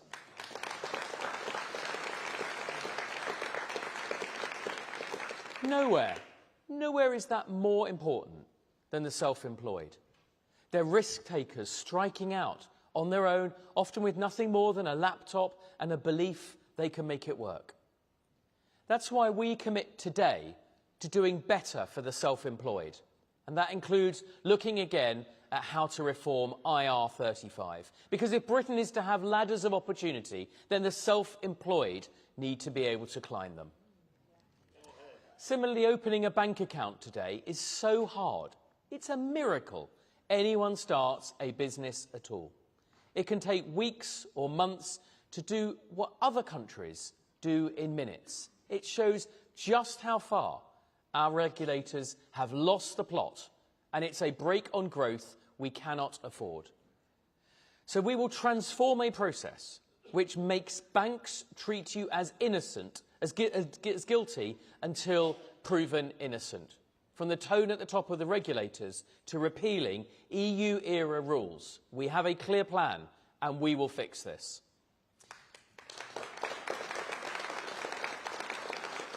So, scrapping the family business tax, reversing the unemployment bill, easier bank accounts and a better service from HMRC. Real policies that will make a real difference. And where we can, we need a tax framework which shows our support with actions, not words. No sector has been hit harder by Labour's onslaught against enterprise than hospitality, retail and leisure. 89,000 jobs lost in the hospitality sector alone since Rachel Reeves' autumn budget. One of her first actions in office was more than double business rates for many of our high street businesses by cutting the relief that previous Conservative governments introduced. Because of the choices she's made, the life in our high streets is ebbing away, and we know the heart of our communities are suffering. So we want to give them hope. Today we are announcing that when we return to government, we will introduce a permanent 100% relief in business rates for retail, hospitality and leisure. 250,000 businesses will benefit from that change. Pubs, shops, restaurants struggling across the country will be saved, and our high streets will get an enormous boost. The conference says one more thing. We want to reignite a culture of entrepreneurship in Britain, to support and celebrate those who take a risk, a mission the like of which we have not seen since my friend and mentor, Lord David Young, was Mrs Thatcher's Secretary for Trade and Enterprise, to create a new generation of entrepreneurs.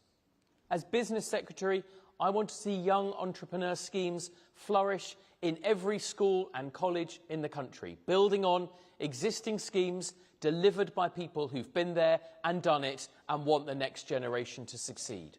We will provide the support to make this happen because this is what we believe and what a stronger economy requires.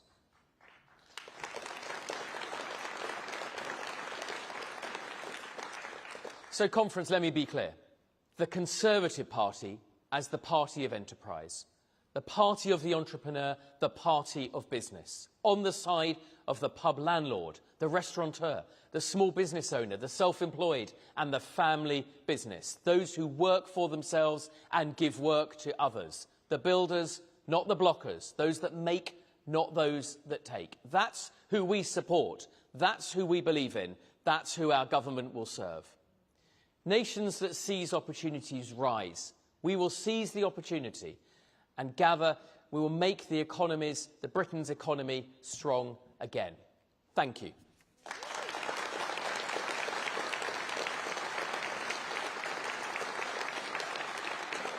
And now, conference, please join me in welcoming to the stage three successful businesses, Varian Palmer, Richard Waxman and Sarah Payne.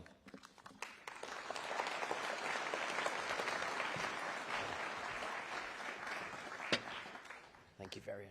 Richard. Welcome, and thank you for being successful businesses and successful enterprises that help our economy. Varian, it's been a difficult time. You run a successful hotel with your family, a successful hotel business in the southwest. By definition, employing lots of people, giving them a chance. How are you finding things? we've had a successful summer in terms of top-line business, but the weather's been great.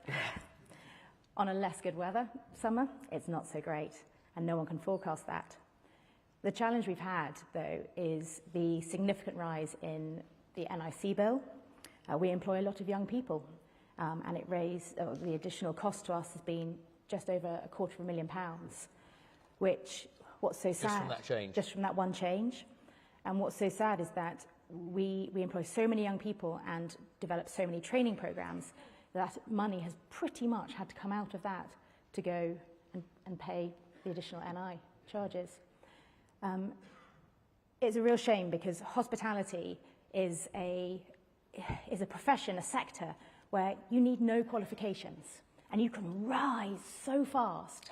And if those NIC's contributions could be just reduced, maybe for those under 25, for those who are returning from welfare, just think what it could change in the UK. All political parties are talking about getting people back into work.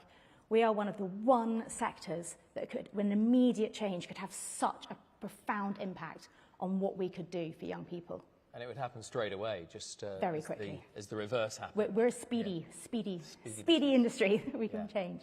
Richard, closer to home, a Yorkshireman. Some good common Yorkshire sense about what the government's doing and what we should be doing? Yeah, of course, Yorkshiremen have a reputation of speaking their minds, so that's one thing. Today I think is perhaps for a lot of people in business some of the most depressing times, not only for all the tax rises that we've had, but everybody fears for what will come. And we're a distribution company. We do sell fibre throughout the world, synthetic fibre for flame retardant garments, but more in terms of the UK, we sell ceramic tiles and also renewable energy. Obviously, it's really important that there is growth, and this government has talked about growth constantly before they came into power, and lower taxes, and as we know, there have been so many lies and pretty depressing for the current state of the business. However, as a company, we are positive. I have to say that the Secretary of State, Shadow Secretary of State for Energy this morning talked about renewable energy. Perhaps I certainly agree with some of what she said, but some of it perhaps I have slightly different views. Solar energy, I'm not talking now about for farms, but certainly for houses, factories, churches, schools. It's here, it's cheap, it's efficient. I have nothing against nuclear energy, but nuclear energy is a great thought process, and Rolls-Royce may well do well in the future, hopefully so. Fantastic potential. But we all know it takes years and years. We know it's not only takes years, it's usually double over budget. So solar, even if you're against solar farms, I think solar for houses and domestic and industrial use is here now. And I think the Conservative Party just have to be aware that a lot of young people are really keen on renewable energy, and I think perhaps separating that from wind farms and other things, I think they need to just review that. Well, certainly cheap energy is a key challenge for us, and we can't, as I said in my speech, we can't compete if our energy costs are just enduringly higher than some of our competitors. Sarah, you're, if I may, at the other end, you're a micro-entrepreneur, a serial entrepreneur as well. Take your mind back to some of the challenges I talked about if we're trying to create a generation of entrepreneurs, the barriers faced when you started businesses. Yeah, absolutely. So I've recently started a business this year, Cocoa Sisters, but it's not my first rodeo. But if it was my first rodeo, I think I would really struggle. Accessing finance is difficult with the UK startup loans, which is a great scheme, but it falls flat. It's not very accessible. The people running it don't really understand business. And really, generally, we just need a stable environment to operate in. And We're not getting that at the moment. At the moment, you know, sort of Rachel Reeves is throwing policy ideas up in the air and just seeing how people react. She's pushed the budget out as far as it can go. This, you know, this all creates instability, it dampens demand, and ultimately the cost is borne by the consumer. You were talking about that, Virian, just a minute ago, about people's concerns, and you're already seeing that in people's willingness to spend or book a mini break at your lovely hotel. Oh yes, so at the Headland we see when a general election is approaching or when a budget is approaching, people just stop booking. Everyone gets so nervous, and so all the uncertainty and the, I would say, the flip-flopping of ideas out into the media currently is so harmful to the prospective spend of guests. And I imagine that's not just hospitality. I imagine that is other sort of other sectors as well. And you're a multi-generational business as well. So fifth generation hotelier in Newquay, and yes, my parents started the Headland 46 years ago. Yeah. So yes, family tax is family business death tax not good either. Not great for us, no. No, I mean the great thing about business, Richard, is just how irrepressible, how business is pragmatic, seeks to solve problems. But it feels like there's a lot coming at you at the moment. I was listening to your speech before, Andrew, and the one thing I have to say is I am so delighted that you talk about scrapping the family inheritance tax. I think that is massive. I think the Labour Party, I've never been so upset in my life when I heard that they were going to do that. I have family, sons in my business, and if you're a private trading company, to have to pay 20% inheritance tax on your business, I think that is it close to communism or is it socialism? I really don't know what it is, but I think it's disgusting. And how can you build up a business for the future and have to pay that? Because it's the recipient that has to pay that. Where are they going to get the money from? And I know everybody talks about farmers, and that's fine. They have similar but different problems.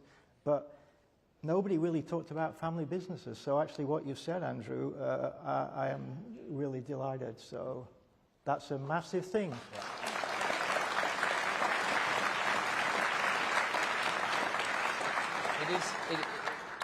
It is a big thing that I'm proud that Kemi and ourselves have got behind that straight away. The same is true of farmers.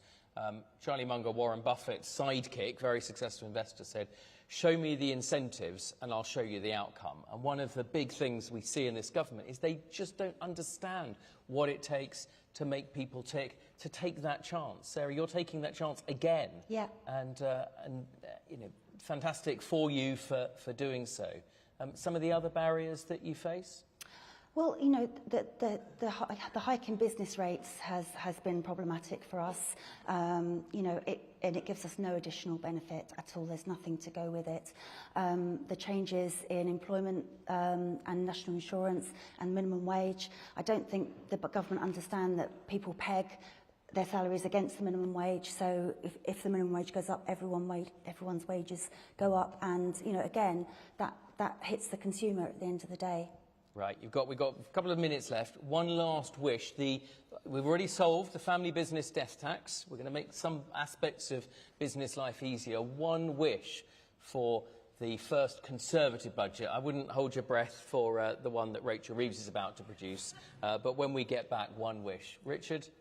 Well, I would also reduce inheritance tax at 40%, which I also think is pretty awful, and I don't agree with it at all. And I have to say, it was that during the Conservative Party, and I hope that a new Conservative Party might think to change that as well, because that really encourages people. Okay, Varian? Mine's connected with young people. We've got to get people into employment. Yes. And so with that, it's a double-edged sword, I think, double-edged idea. Reducing the NICs for those under 25, but also putting a dedicated, well-trained careers lead into every secondary school in the country to be able to talk about, when you're at school, you don't know what jobs are out there. And that one thing would mean that young people could actually see what careers are out there and what they want to do. And that's half the battle to get people into work, surely. Yes. Absolutely, and we're going to hear from the Work and Pension Secretary right now, I think. Sarah? Yeah, following on from that, the Kickstart campaign was amazing at getting young people who might not struggle to find work, to get them into work. It's great for employers. So if we could bring back that, and the capital allowance scheme from 2022 that we had just after COVID, which incentivised businesses to invest, that was great. So, sorry, that was 2, but I'd like both of those, please. Fantastic. Conference, please thank your panel. Lots of excellent ideas, lots of work to be done. And,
Ladies and gentlemen, please welcome Lord McKinley of Richborough.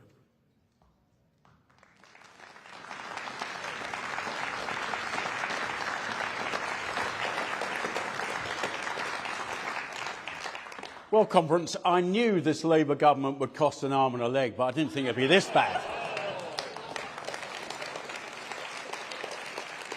Now, can I let you into a confidence? I know we're amongst friends here today, so you won't repeat it anywhere else, will you? I go to work. I hold down 3 roles. A member of the House of Lords, which I'm very grateful to do, and play an active role there. I am also the director of a charity, and as a chartered accountant, chartered tax advisor, I'm still in practice doing that as well, and a bit of writing. Why do I do that? Why don't I just sit on my backside? I do it because it gives me personal pride, and I have a family that I want to provide for. Now, I've just come back from Budapest just yesterday. I was very honoured to be given the role of giving one of the speeches at the unveiling of a new sculpture to Lady Thatcher. She is that revered in Budapest and in Hungary for releasing that country and Central Europe generally out of its socialist morass, just as she did for us in the 1970s. Now, I had a meeting with one of the cabinet ministers, and we were discussing benefits. I'm always interested in what other countries do, because our problems are not unique. Now, they've implemented a form of, we'd call it, workfare. People get benefits for 3 months, and then they have to either not get benefits anymore, or they have to turn up for civic work duties. And I noticed this some years ago. My wife is Hungarian, and the towns and cities were looking quite beautified. And I wondered why. My wife said, well, see all those people at the council offices, they're here to do some work for the day, to get their benefits. And lo and behold, their benefit rate, or the people who were claiming benefits, went down from 5% to 1%, because they managed to find some jobs. It's really not that hard. Hungary does some quite interesting things. We're also discussing their amount of refugees that they have. We had 103,000 applications last year, Spain 140,000, Hungary 25. Well, well, well. But we have serious problems with our benefit system. It's not just an economic problem, and the economic problem is really, really serious, as we have a country that is almost verging on bankruptcy. What could we achieve if we weren't spending nearly, the estimate is, nearly 100 billion by the end of this Parliament on disability and just not fit for work type of benefits? What could we do with that money? What could be the lower tax rate? What could we be doing in terms of the defence spending that we need? And what would those people in work be actually creating for our economy? So it's not just an economic problem. It's also a real problem of people. How can we be satisfied that we have so many millions of people literally doing very little, and then we wonder why we have mental health problems? So this is a people problem. It's not just an economic one. I don't think it's kind to keep people on benefits. I think it's more of a cruelty. And that is the foundation of conservatism, that our benefit system should be the safety net, the leg up when people are finding themselves in a tough place and getting them back into work. This shouldn't be anything strange or odd. This should be the norm. This is what the Conservative Party should be promoting. This is a return to the conservative values that Lady Thatcher left us the inheritance of, and what we must return to. Thank you, Conference.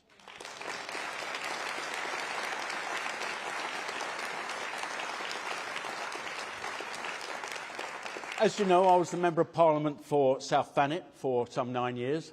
Guess who I beat? That was Nigel Farage. That's right, I remember.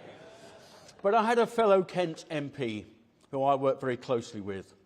She's held a few ministerial roles, and she's now got the job of fixing Britain's benefit system. It's Helen Whately, the member for Faversham and Mid-Kent, and she is our Shadow Secretary of State. Helen, thank you. Really good to see you.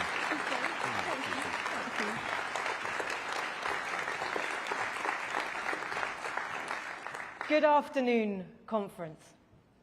Craig is an extraordinary inspiration.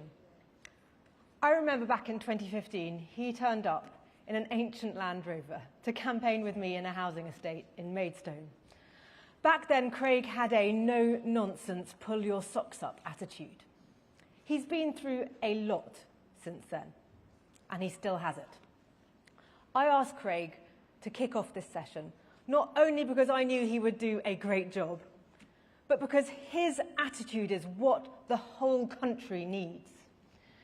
Everyone goes through hard times. I am sure all of you have, one way or another. And I bet you have always done your best to find your own way through. That's the Conservative way. And it's not just us. That is how most people think. But not everyone. We are here because we all know we have an important job to do. If not us, who? But millions of people right now are sitting on the sofa at home. Millions have got themselves a sick note from the GP and signed on to sickness benefits with just a form and a phone call. Millions are getting benefits for anxiety and ADHD, along with a free Motability car. TikTok videos will tell you how, and some people even pay for VIP services to boost their chances of a successful benefits claim. Yes, there are people with serious illnesses and disabilities, but 1 in 4 people now describe themselves as disabled. So what does the term even mean? We've got 10 million people of working age now claiming benefits, 1 million young people not in employment, education or training, just when they should be getting going, getting experience and that feeling of having money in your pocket that you've earned yourself. I genuinely feel we are at risk of a wasted generation, and our economy needs people, not just migrants imported, to fill the gap. The right answer has to be get British people into work.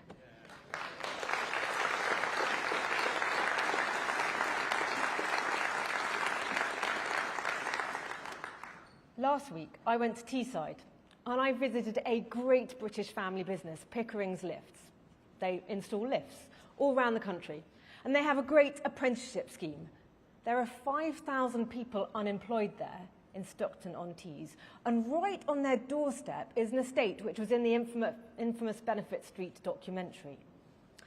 We were talking about the job situation, and the MD of Pickering said, actually, we've got lots of vacancies. It's really hard to get people to do these jobs and stick at them. And I'm sitting there thinking, what on earth? People tell me the problem is that all the jobs now are in social care or in the gig economy or need skills people don't have. But here you have exactly the sort of jobs people say they want, along with training, a decent salary and good career prospects. So what are people doing instead of working at Pickering's? The problem is, you can get £5,000 more a year on sickness benefits than as a minimum wage worker. So no surprise, that's what many people are choosing, and it's wrong. Our welfare system should be a safety net, not a lifestyle choice.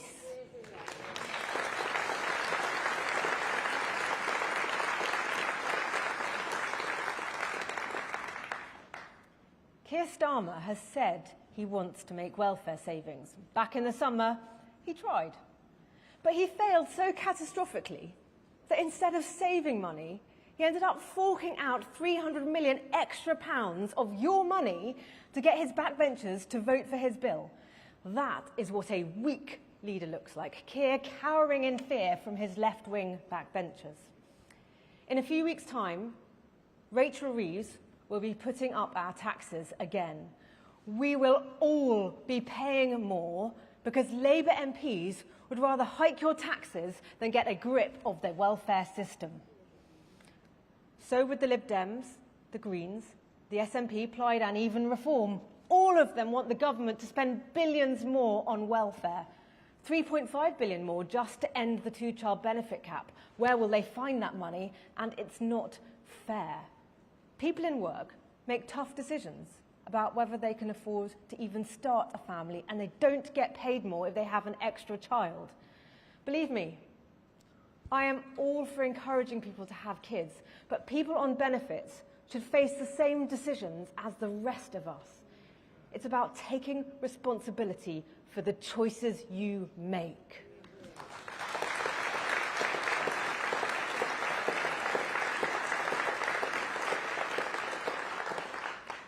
That's the Conservative way.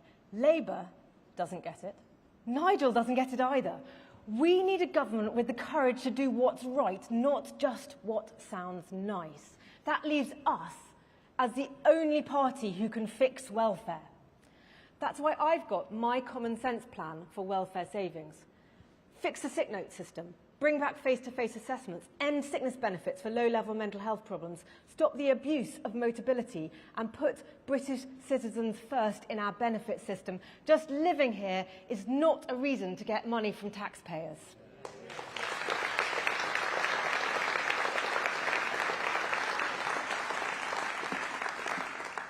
That's not all.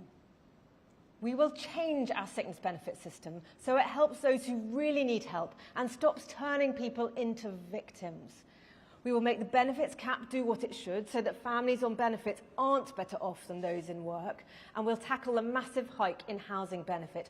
All that gives you billions of savings off the benefits bill. Savings that can help us balance the country's books and money to help people into work.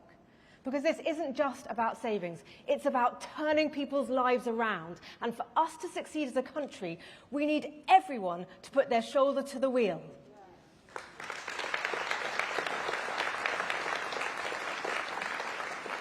Conference, it's time to return to the Conservative principles we know are the secret of our country's success.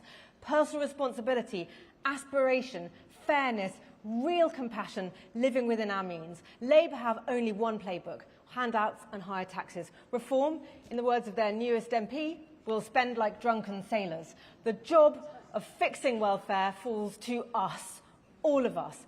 I have a plan, but there's more to do. The hard yards, the hard thinking, the tough decisions to turn this country around from stagnation to growth, from envy to aspiration, and from despondency to hope. Thank you, Conference.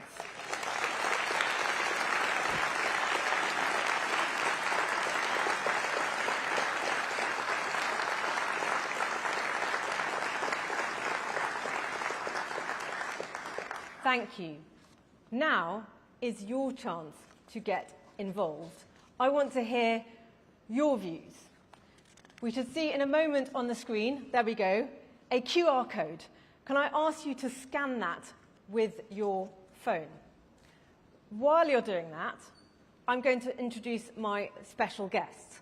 First, I'd like to welcome back to the stage my former colleague in the Commons, now much more grandly the other end of Parliament, Lord Craig McKinley.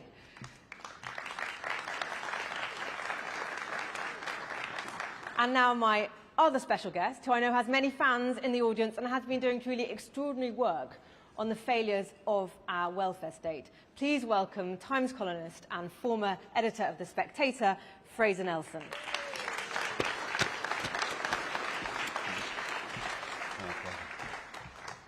Craig and Fraser, thank you so much for joining us at conference. Now, to kick off our discussion, I'm turning back to you, the audience. And I'm going to start by asking you a question to then answer on the thing on your phones when you've done the QR code. So the question I'm going to ask you is, when reforming the welfare system, what should the priority be?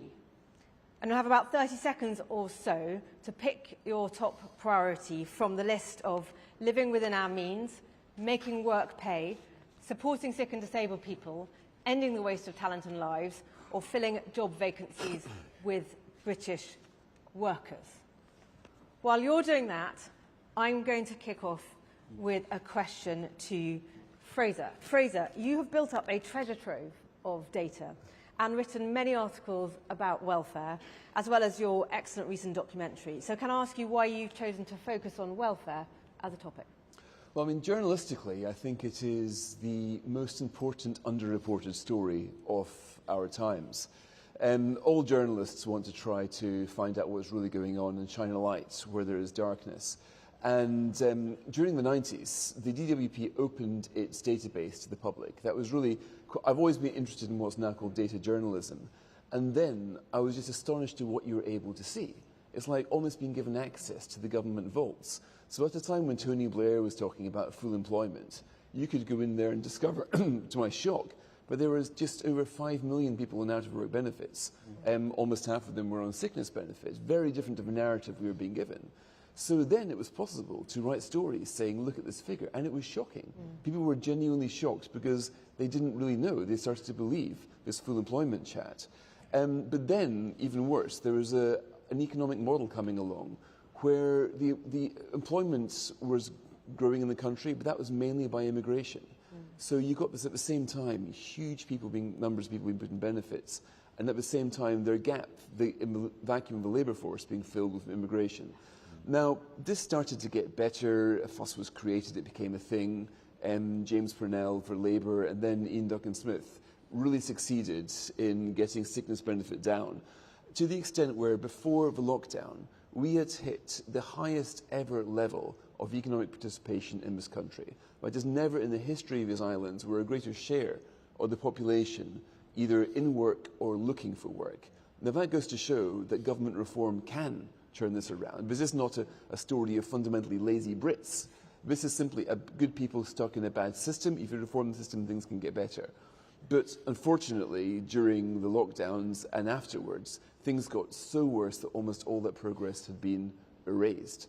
And then, to my shock, the Boris Johnson government started to do a turbocharged version of what was happening under Blair. So number of people going on sickness benefits was 2,000 a day, and meanwhile mass immigration running at levels never imagined. So I started writing about this again.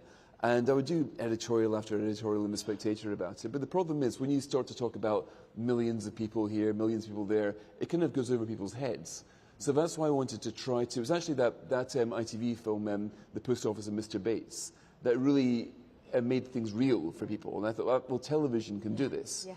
So I wanted to... so then I worked with Channel 4 to do this film, trying to show that this is the face and the stories and give voice to those trapped in the system, to try to show this is a human tragedy. This isn't just about numbers or figures.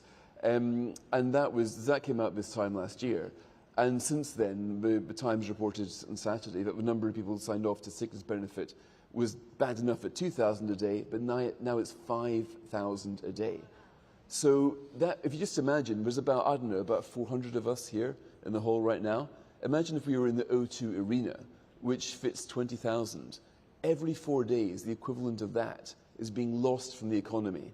And the way that works is most people never come back to work ever again. So this is the every day of delay, every day, let alone every year. You're losing so many people and their potential. So that's why I think even more now what I've always thought, but this is the biggest crisis. And Labour weren't really flagging it up in opposition, and that should really been a signal to me, but they might not be very keen to do it in government either. Well, you flagged up exactly the point that I see as Shadow Secretary of State for Work and Pensions, which is that Labour have come into government with no plan for what to do about welfare. It's one reason why I've been doing this work and having conversations with so many people working in this field and all around the country, because I think it's crucial that in opposition we come up with our plan for what we would do to fix it. Now, I'm hoping that the tech geniuses will be working with the information that you've fed in, and here it is, magically, it has just come up on the screen in front of me and the screen up there, which is what people in the audience think our priorities should be. And first and foremost, as you can see there, making work pay, then living within our means, ending the waste of talent and lives, filling job vacancies with British workers, and then supporting sick and disabled people. Though I'm sure that number 5 reflects not only the fact that we know that people are receiving benefits who don't always need them, but also that safety net does need to properly work. Craig, I was just going to come to you for your reflections on that. Yeah, the making work pay, and we all have stories. There's an old chap, friend of the family, in his 80s, retired, very proud sort of guy. And he's got his neighbour, seems to have a stream of deliveries to his house every day that brings him cigarettes, brings him his takeaway every night. The chap's in his late 40s, and there's a smell of cannabis comes over the garden wall on a daily basis. And lo and behold, he is on a form of anxiety benefit, and he's showing off his new BMW every 3 years. Little wonder, because the system is deemed to be so generous, that a lot of people say, well, I'll be stupid to do anything but go on a benefit system and try and get the lucky jackpot of a sickness benefit. So we have created this because humans are very good at finding loopholes. We've created the biggest loophole of all, able to exist for doing very little. Now, my worry at the moment with the socialist government, a lot of them, if you speak to them, they've always held the belief that we should have a universal basic income in this country. Lo and behold, the way we're progressing, we've almost got there. This is not what the benefit system was for in this country. Even the old Labour grandees of the 40s and 50s didn't anticipate it would get to this. It's up to us to change it. Thank you very much, Craig. Now, I want to come back to the audience to get one more view from you in the last couple of minutes that we've got left. And this time, I would like you to just type in one word into your phones in response to the following question, which is, what principle matters most to you when it comes to welfare? What principle matters most to you when it comes to welfare? And we're pretty short of time, but while you're doing that, Fraser, what would be your guiding principle when it comes to welfare? But this is about lives more than money. Of course, money matters a lot, but fundamentally this is about communities. This is about the parts of the country where the incentive to work has been destroyed by the welfare state. Beveridge created welfare to tackle what you call the giant evil of idleness, meaning worklessness in today's. Because it's not just income that you lose, it's your mental health, communities, everything goes. So I think this is primarily a job of social repair. And after the last, I hate to say, 14 years as well, more than the last 6 or 14 years, there's a lot of repair work to do. Thank you. Craig? Well, with my accountancy hat on, I'm very worried about the cost to the nation and the opportunity cost of having a lot of people doing nothing. We have got a very, very serious economic situation in this country, and I see repairing the benefits problem as key to that. But all of that flows into people. And do you know what keeps me going with the problems I've got? It's work, it's busy, it's doing the right thing. So fundamentally, even like this, conservatism comes through. So very true. Very true.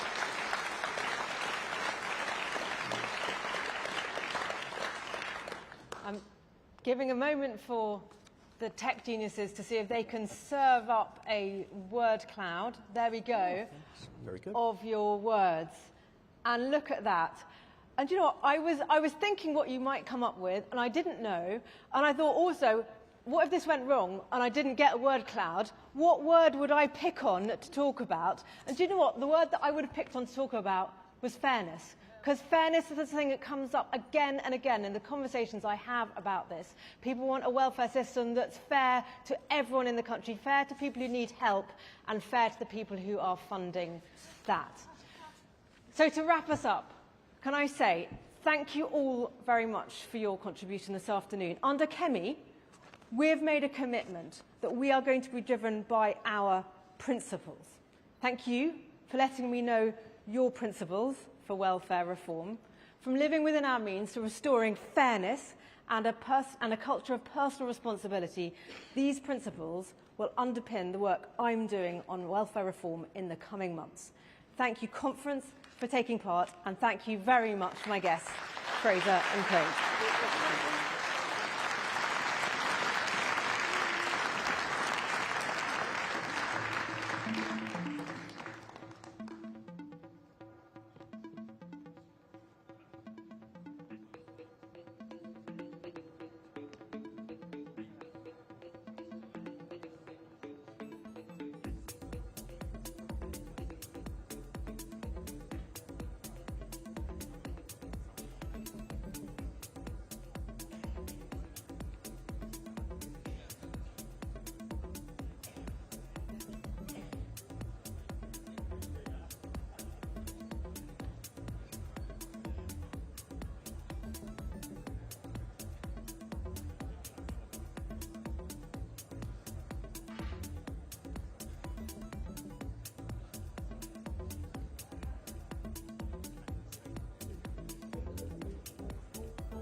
Ladies and gentlemen, please welcome the Shadow Secretary of State for Transport, Richard Holden.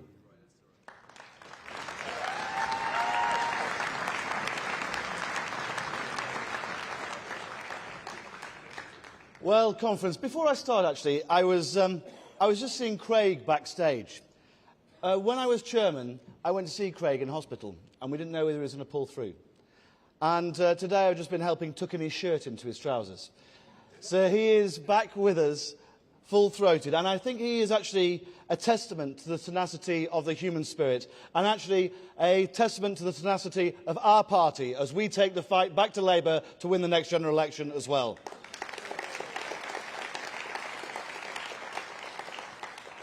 Conference, it's great to be back with you here in Manchester, the big city for me growing up down the road. But as some of you know, I've travelled around a little bit myself. A Lancashire lad, university in London, won North West Durham unexpectedly. Great to see some of you guys here. Basildon and Billericay now, just by 20 votes. And it is great to be back in transport too. Coming back to Manchester, I'm reminded of visiting here as Roads and Buses Minister, when I came up to sign off a big £1 billion 5-year plan to create the B network for this great city. Although it was, surprise, surprise, Andy Burnham who grabbed the headlines that day.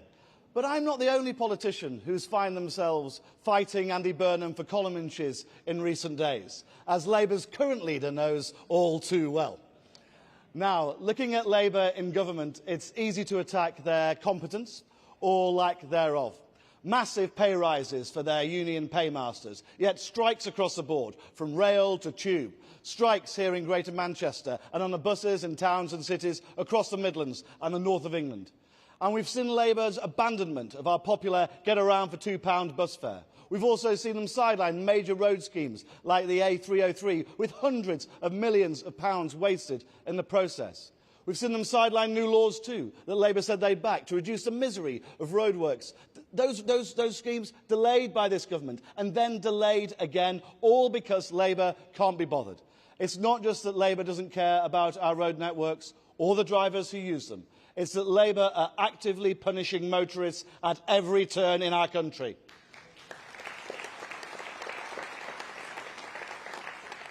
And most damningly, the Transport Secretary, in her speech at Labour's conference, didn't even mention the freight sector. Didn't mention them. Not one mention of the lorries, shipping, rail freight, commercial vehicles, vans, road haulage that are the backbone of our country. Not once, despite giving her speech almost 200 years to the day that Britain led the world with the first public freight railway opened, the Stockton to Darlington Railway. How typically Labour, ignoring British business, ignorant of Britain's history.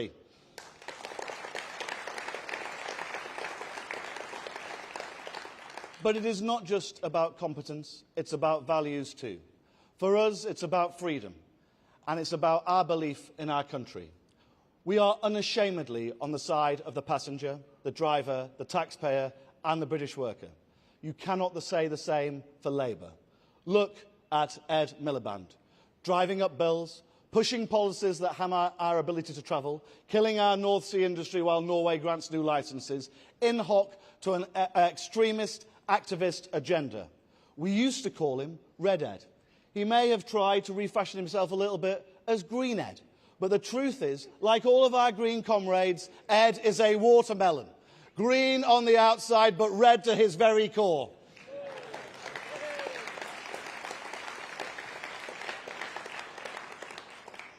And no one in Labour is standing up for transport.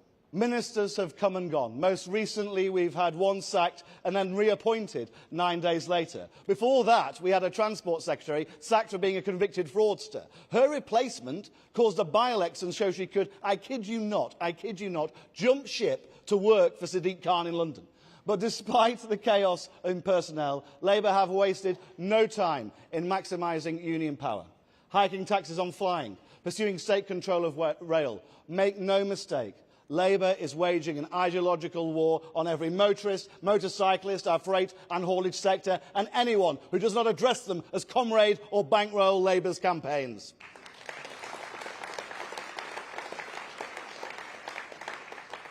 Our Conservative approach, rooted in our most cherished of values, freedom, is fundamentally different. And transport, getting around, is all about freedom. I wonder if you, like me, remember as a child walking to a friend's house, cycling around your local town or village, that bus journey to your first job, or to a first date that you hoped might lead to a second date.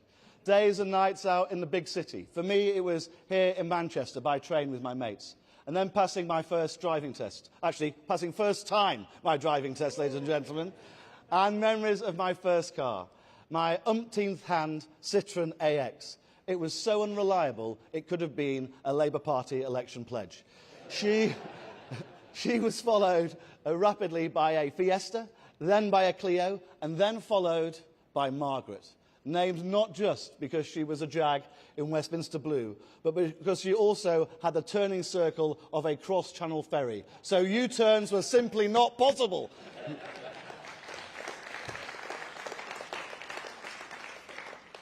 I don't know who writes these jokes. When it comes to transport, Conservatives are on the side of freedom. Freedom to go about your business in a pleasant and safe environment and travel how you want. That has to be what we're aiming for as Conservatives every single step of the way. Pragmatic, practical solutions to make life easier every day. Not more red tape, more taxes, more rules and regulations. Our approach is centred around motorists, passengers and taxpayers, and against those more interested in restricting freedoms and stopping new infrastructure. We Conservatives must champion freedom at every turn by keeping taxes down and removing the blocks to new infrastructure. And our battle has two big fronts. Firstly, we are staring down the barrel of a stealth tax bonanza on freedom at the budget. Rachel Reeves has set her sights on your family holiday with air passenger duty, on your family car with fuel duty and insurance premium tax, VAT on taxis and private hire, inflation-busting train fare rises. Conference, we will fight back against Labour's tax grab at every single opportunity.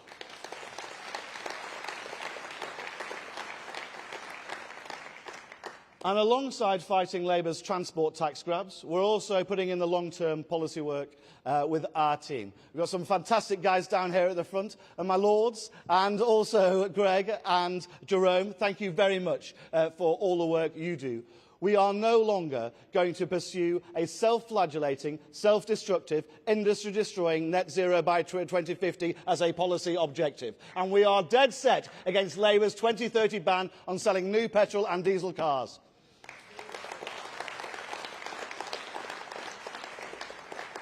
In their wisdom, Labour have reintroduced subsidies for electric cars. Let's be clear about what a subsidy actually is.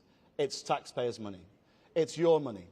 And the worst thing about it, they've told us it would drive job creation in Britain. But the truth is that aside from a couple of small-run van-based models that qualify for the lowest level of support, every car, every single car the government is giving a grant to buy is produced abroad. In Romania, in France, in Italy, in Japan. We are sending taxpayers' money, your money, to other countries so that their workers can produce cars that are then sold in our country. Conference, Conservatives in Parliament voted against it, and when we get back into government, for the sake of the country, we must, Conference, we will stop it.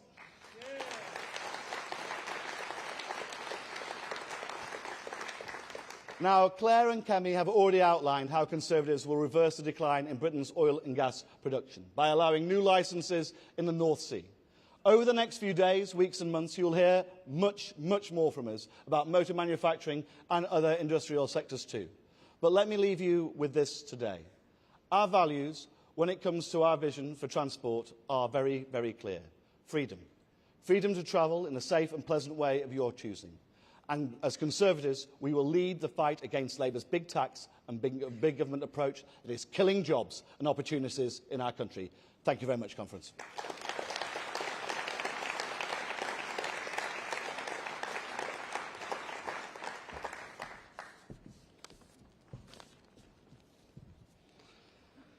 And thank you, Richard. So, the fantastic news is we have a pile of questions from the members we are going to get through. Thank you to all of those who have submitted. To speed them through, we are going to start with a couple quick fire. Yes, no. Okay, right, fine. Will Thank you, you, Francis, and the CPF for that. That's good. Will you commit to upgrading the Ely Junction? Absolutely. Ely Junction definitely needs to be upgraded for the good of the country. Do we need more motorways? Definitely. And also we need some dualling of some of those A roads as well. Will you push for action when local authorities fail to fund essential main road repairs? Absolutely. And actually we've been pushing legislation and government to introduce legislation that helps them do that. Will the party end the cyclist-first ideology in transport planning and instead focus on balanced policies that serve the majority of road users, including motorists and bus passengers? Yes.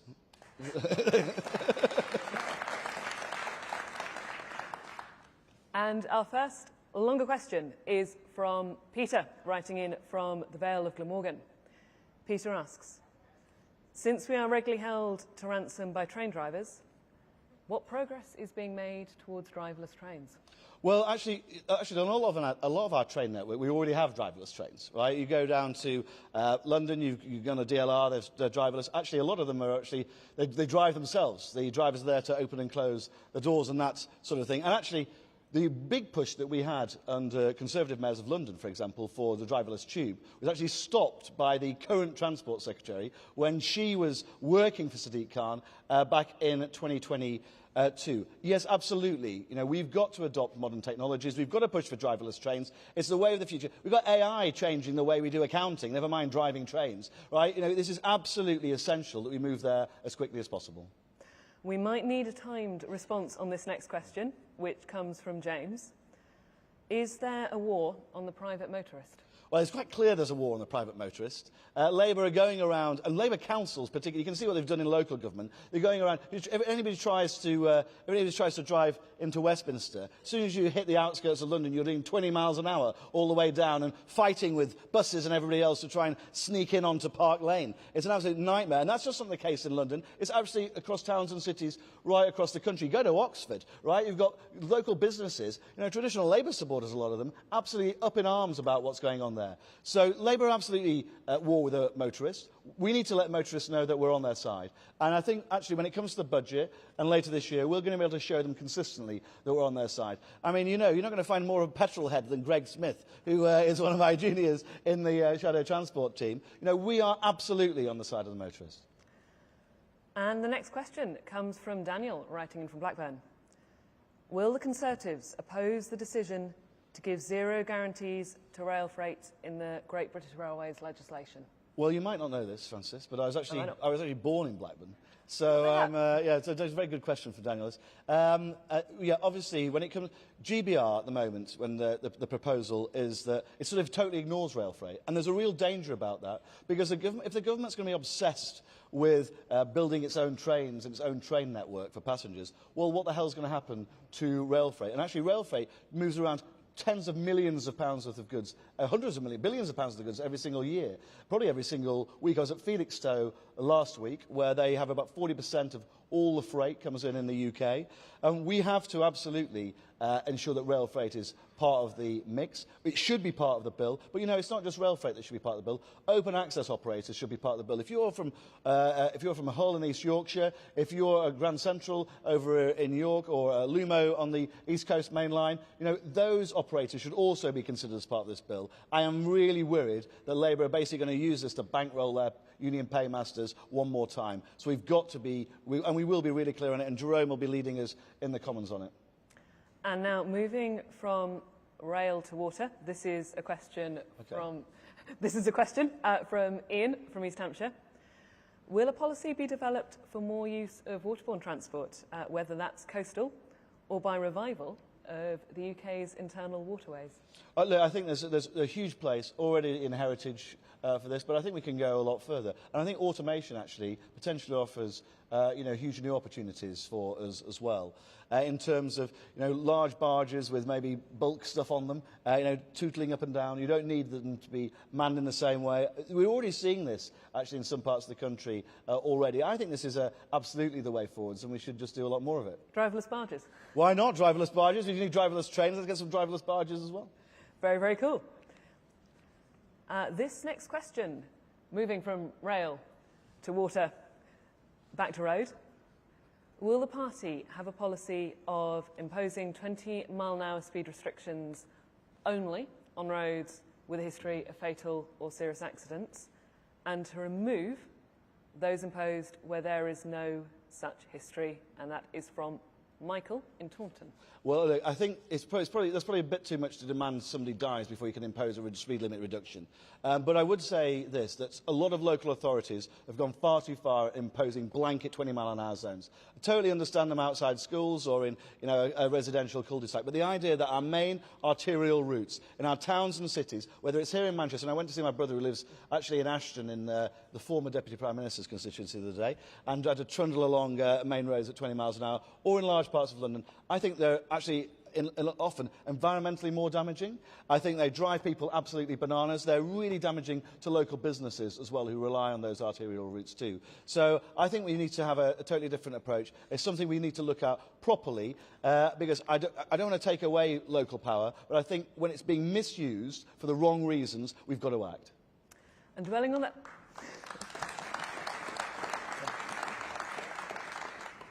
And dwelling on that point a little there, because there are some questions in there. And the great thing, as I think you would say, about this stage of the renewal programme and policy formation is now's the time to ask questions. Now's the time for ideas.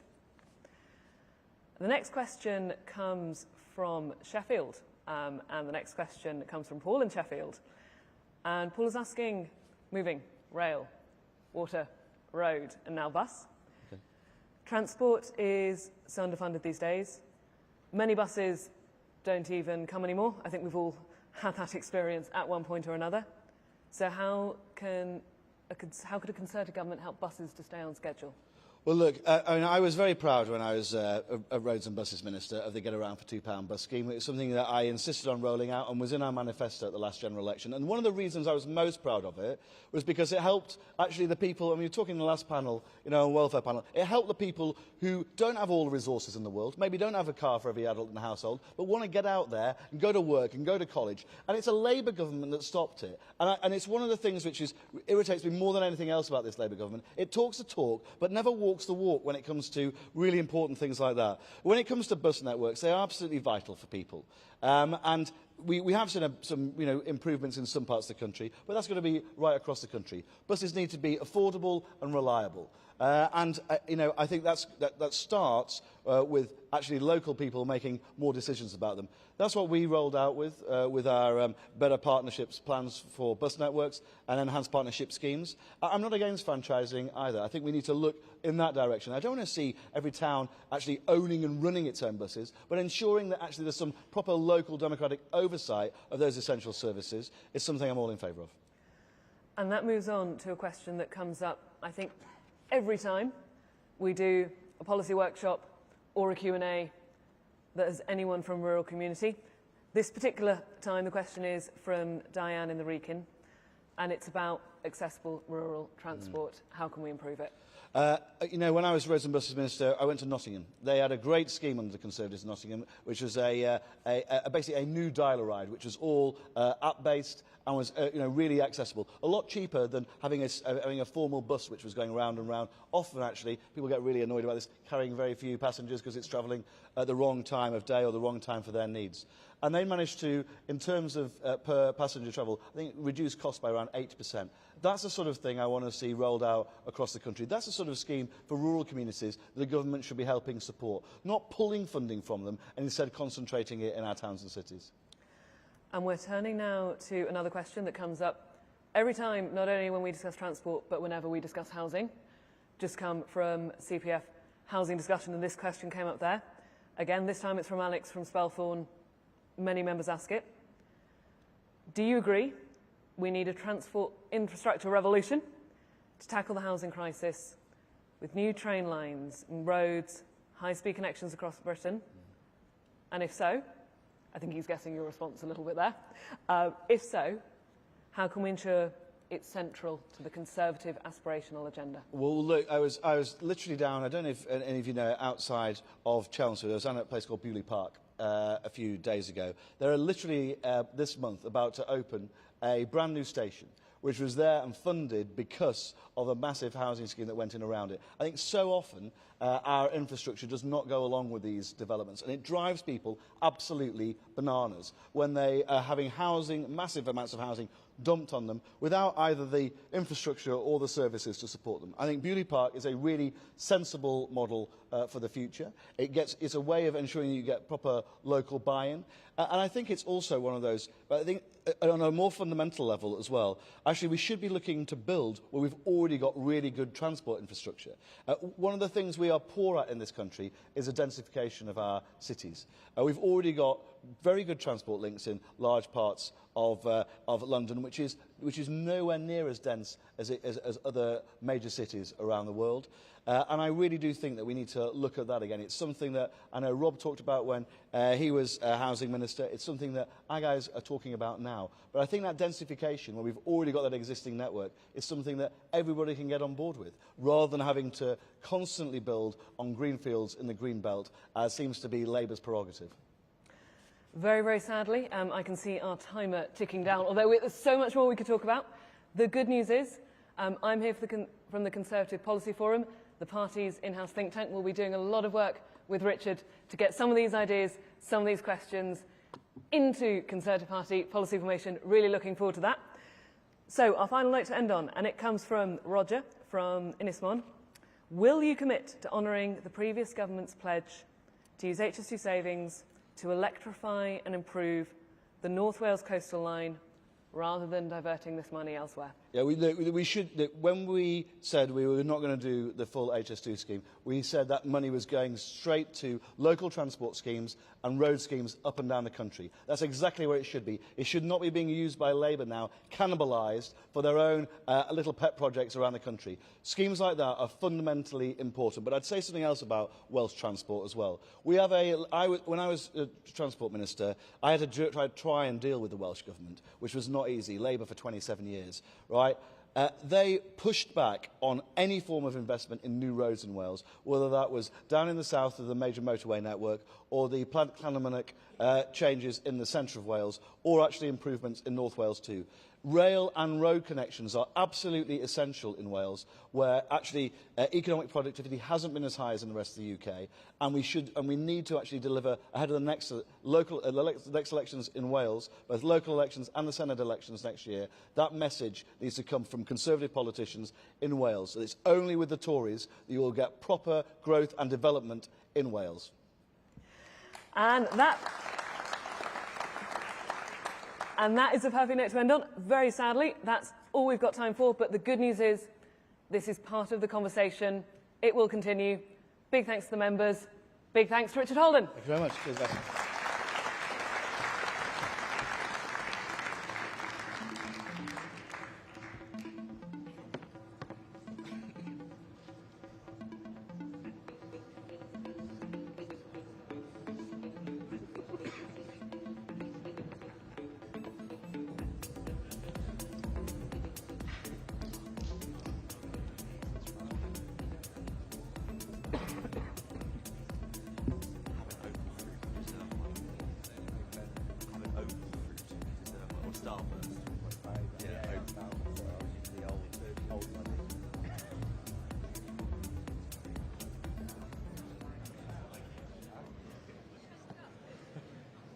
Ladies and gentlemen, please welcome the Shadow Secretary of State for Culture, Media and Sport, Nigel Huddleston.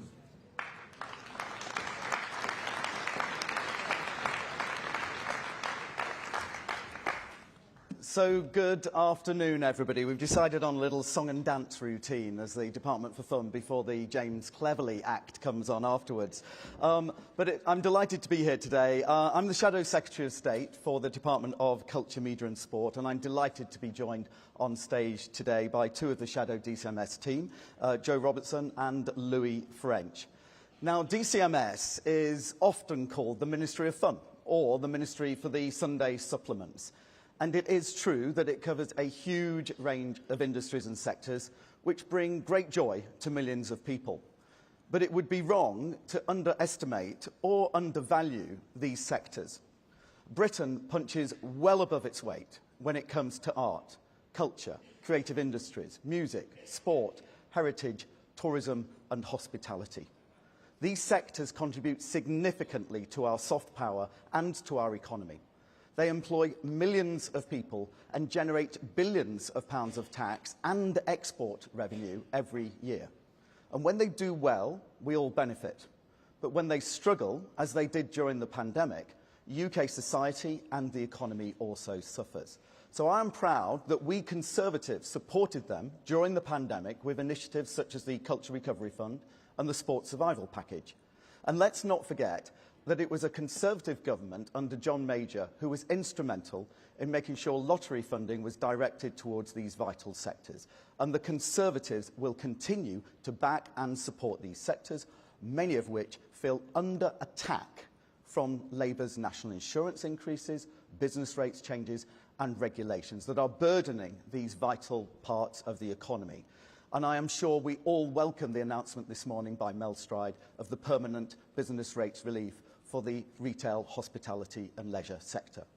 So we'll come to your contributions in a moment, but we've just got a short video to set the scene.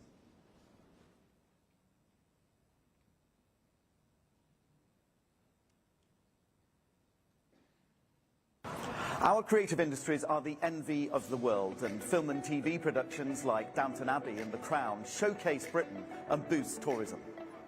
17 million theatregoers attended a West End show last year. 37 million theatregoers attended theatres across the country. Our world-renowned museums and galleries are amongst our most popular visitor attractions. Every year, over 1 million overseas visitors attend a football game. Millions of people watch other major sporting events each year. UK residents make over 100 million overnight domestic trips each year, staying in a wide range of accommodation, from converted stately homes to pubs, B&Bs, hostels, and of course, our much-loved caravan parks. Brits make over 1 billion day trips per year to our vibrant cities, beautiful countryside, amazing beaches and coastline, visitor attractions, and heritage sites. The Taylor Swift concerts at Wembley Stadium and other venues across the UK gave the UK economy a £1 billion boost. Every year, the UK hosts hundreds of world-class music concerts, festivals and events.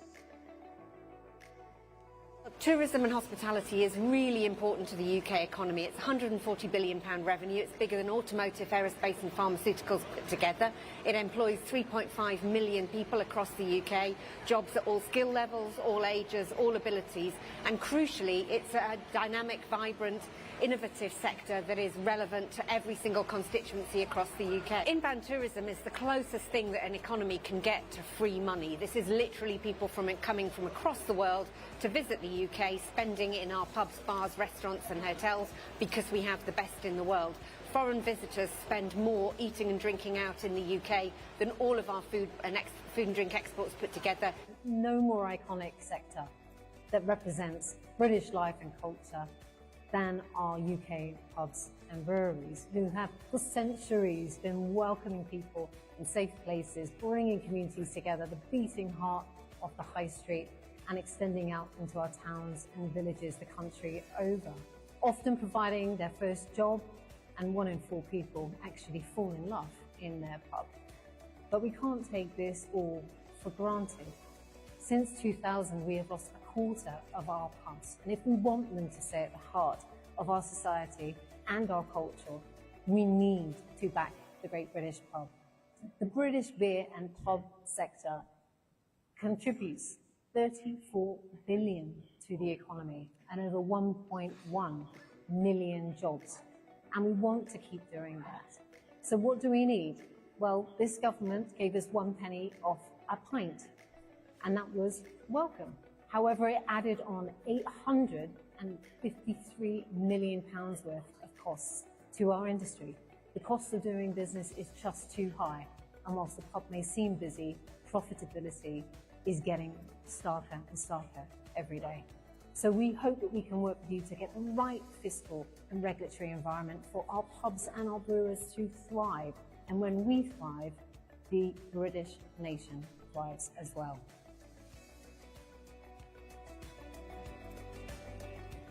So, I'd like to thank Enna McClarkin and Kate Nichols for their contributions there. So many of you apparently fell in love in a pub. Some of you apparently last night even. Look, what I'd like to say here is that video really shows, as the title of this debate is, that, we really do have the best of Britain in these sectors. But this government is undermining them. Since last year's disastrous budget, nearly 90,000 jobs have been lost in the tourism and hospitality sectors alone. Labour have reduced funding for tourism promotion bodies. They have failed to support the creative industries in copyright protection. They have failed to support women in sport, horse racing, listed places of worship, and so much more. But what do you think?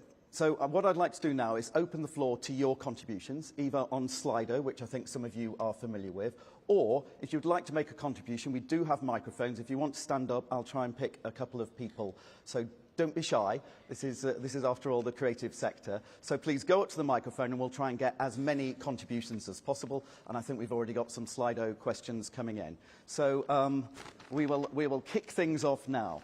So, okey-doke. So I think, Louis, look, one of the first questions then, what's happening with horse racing and the gambling industry? What are Labour doing? Well, it's disastrous, Nigel. So Rachel Reeves claims that she's never gambled. well, she's very clearly gambling with lives and livelihoods right now in the horse racing and gambling sector.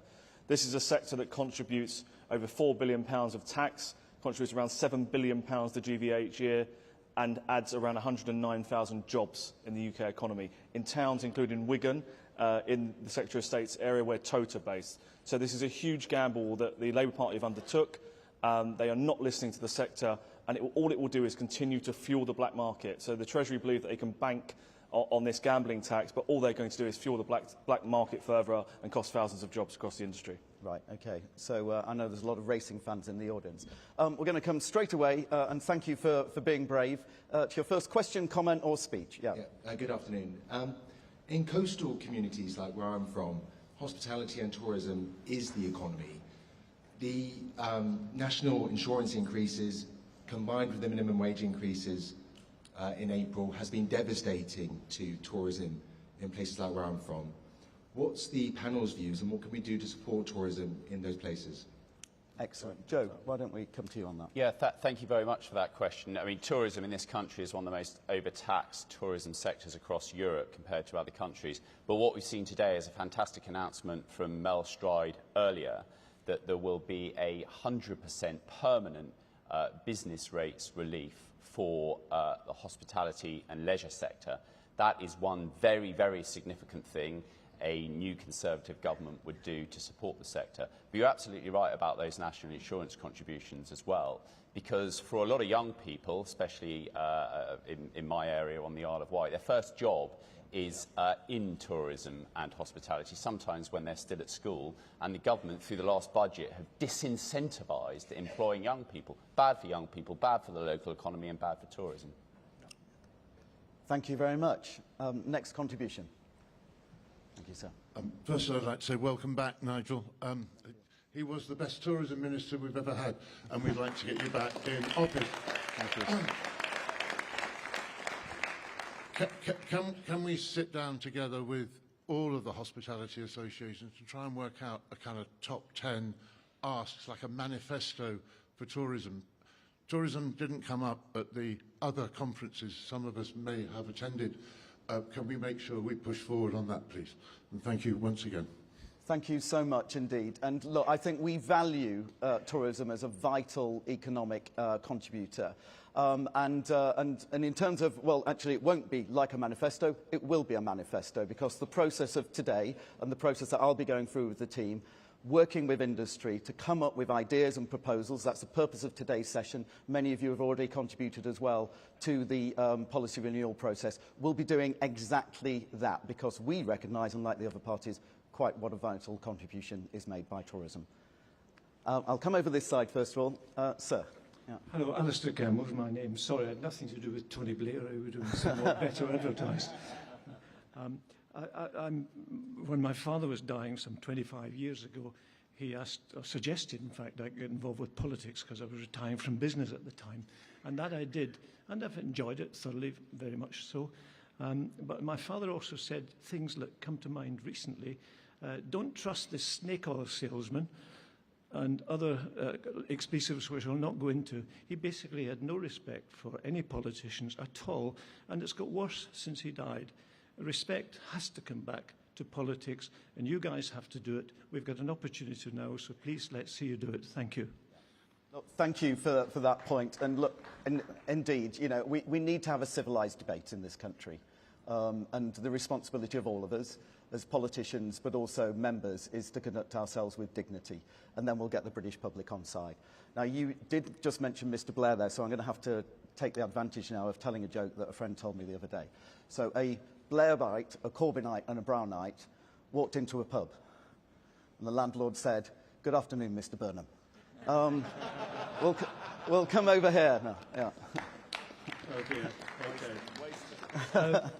Good afternoon, Nigel and the panel members. My name's Ian Ward. I live in the Isle of Wight. In my youth, I live in a seaside town. In my youth, it was booming. It was the premier seaside town of the Isle of Wight. Over the years, that tourism has diminished. You know, people now go off to Spain and all that sort of stuff instead of coming to my town. I don't understand it. COVID was probably the death knell for it. So, and now we've got empty hotels, we've got empty shops, we've got empty pubs. And what do we see as the future? I don't know. What can the government do for us to try and put us, not back on track, but to recover some way or other? Thank you. Yeah, thank you. Look, I'll briefly comment here. What do you mean in your youth, sir? You know, everybody's still youthful here. So, you know, it's like, we appreciate... No. Oh, you know, I was born in the Isle of Wight, so from the age of 4 till I left the Isle of Wight to go to London with my parents, which was about 14. That was my youth. But Excellent. you know, I'm an Islander, still there, still with it. Yeah. Look, I have many fond memories of the Isle of Wight when I was young, and actually we did have a boost in tourism following the pandemic, and we actually put a lot of support. If you remember the Tourism Recovery Plan, when we were in government, we put that in place to boost tourism. But as I say, I think some of this goes back to basics. Tourism is a vital industry, a really important industry, and therefore the support for tourism, lower taxes, supporting and enabling them to be successful is key. So many of the announcements, including what Mel said this morning, apply to this vital sector. But they also need support. 50% of all inbound tourism stays in the M25. We've also got to have policies that make sure that people travel across the whole of the UK economy as well. I'll let Joe come in as well in a moment or towards the end and make sure we've got any additional comments. But I'll try and get as many contributions as I can. Sir. Hello, Nigel. Adam Hello. Kent, Worcestershire. We know each other really well because we come from a great part of the country, don't we? Absolutely. But tourism is massive in Worcestershire, and the last Labour budget effectively devastated a lot of those small pubs and restaurants and everything else. What would your ask be of the Grim Reaper come November for your demands or requirements for the pubs and the restaurants, particularly in Worcestershire, but also across the whole of the UK? Yeah. Well, I think stop treating them as a cash machine, I think, is the key thing there. Look, Joe, do you want to add a comment here in terms of any other points here on the tourism and in particular the pubs? Yes, I do. And I would just say, go back to what Nigel, you were saying, about 50% of inbound tourism stays within the M25. It's about internal marketing as well, isn't it? It's about encouraging people who arrive in the UK to go and visit further places, which goes to a better transport connectivity. Everything's tied in. For the Isle of Wight, Ian Ward spoke earlier, it's about tackling ferry prices, because that's a disadvantage, a disincentive to people moving around. But I would just go back to what Mel Stride said this morning, announcing that 100% business rates relief for retail and hospitality.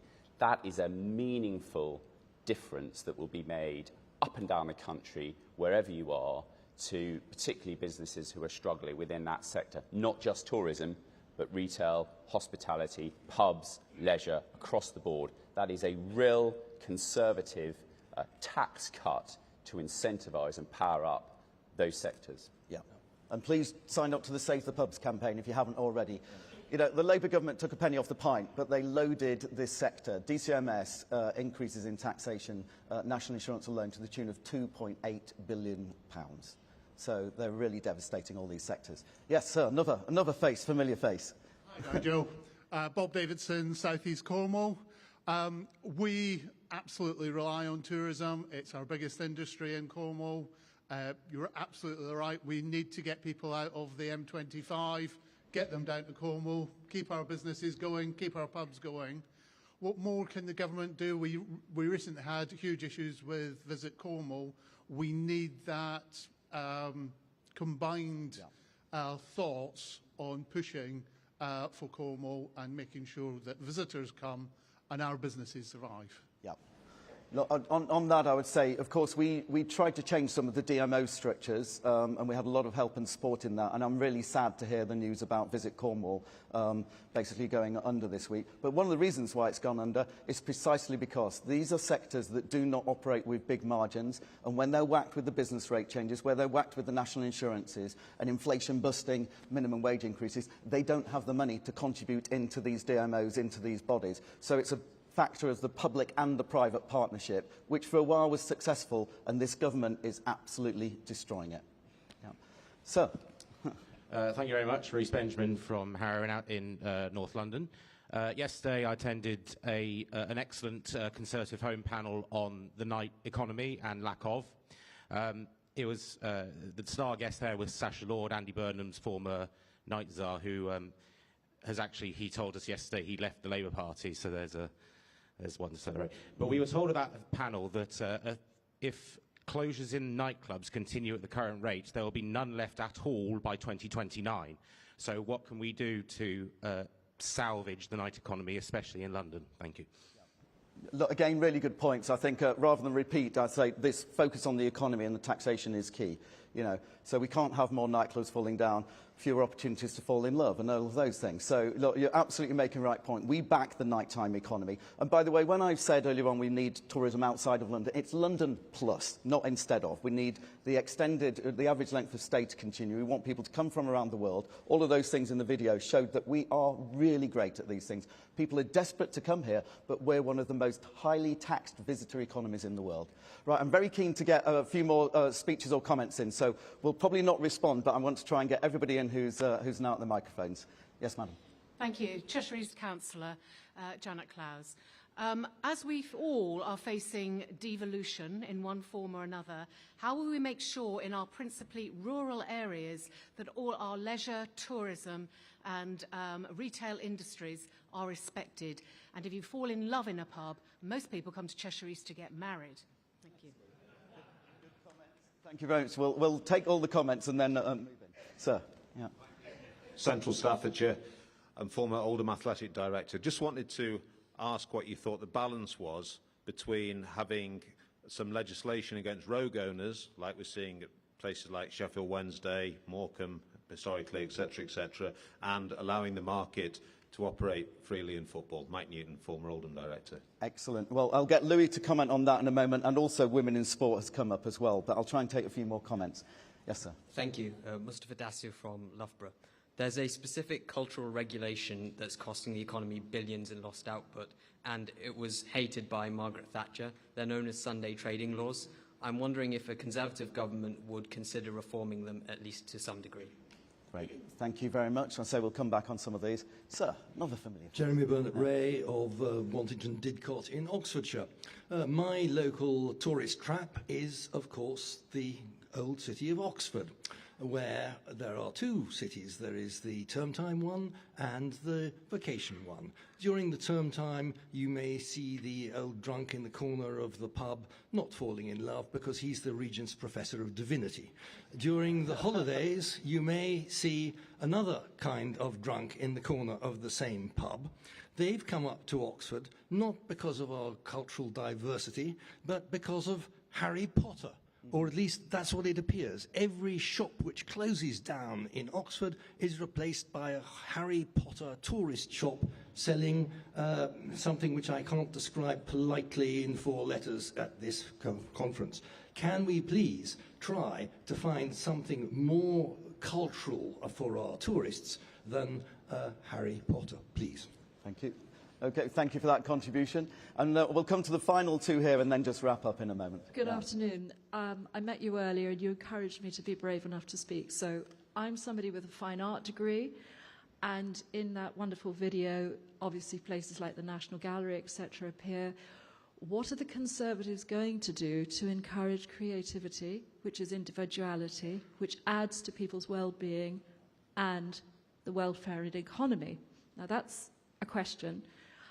An observation, as somebody who played sport and reads the paper and looks at sports pages, it's very interesting that photographers in national press, very rarely do you see any pictures of women or playing sport.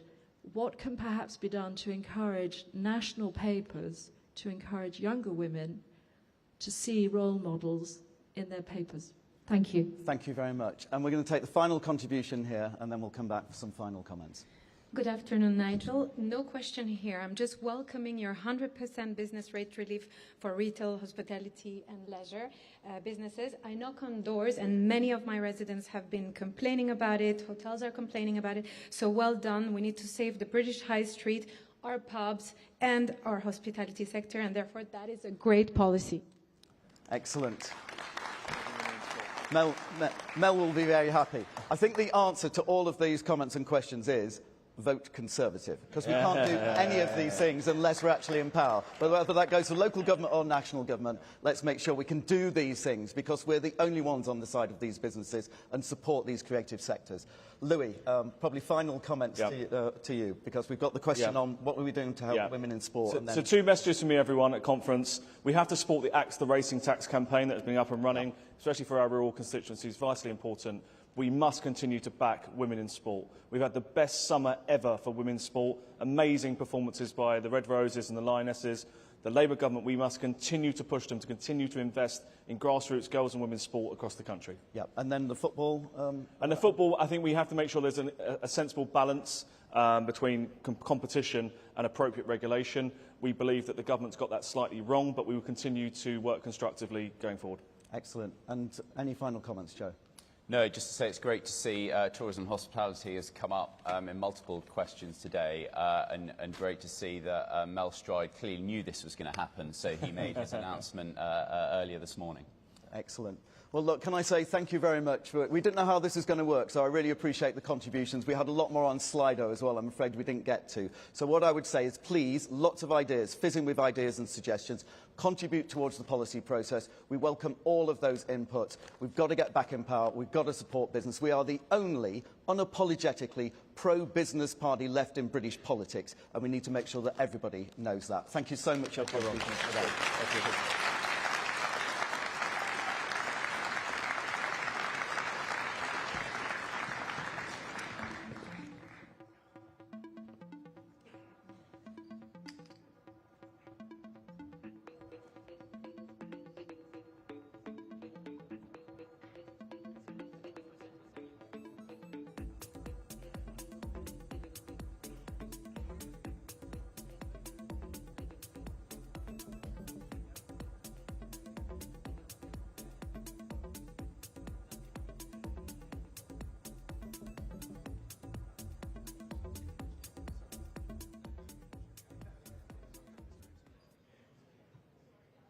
Ladies and gentlemen, please welcome the Shadow Secretary of State for Housing, Communities and Local Government, James Cleverly.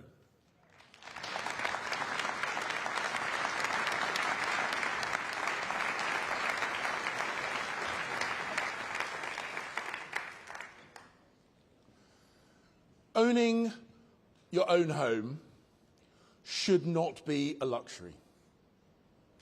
The Conservative Party is the party of aspiration. We are the party that believes in reward for hard work. So, when we see home ownership becoming a fantasy for many people, when a home of your own is an impossible dream, no matter how hard you work, we know we must act. And when Conservatives are in charge, we do act. Remember, it was the Conservatives that cleared the slums in the 1930s. Harold Macmillan built 300,000 homes a year in the 1950s. And Margaret Thatcher made home ownership a reality for millions of people with a right to buy in the 1980s. And we don't have to, you can applaud that if you want.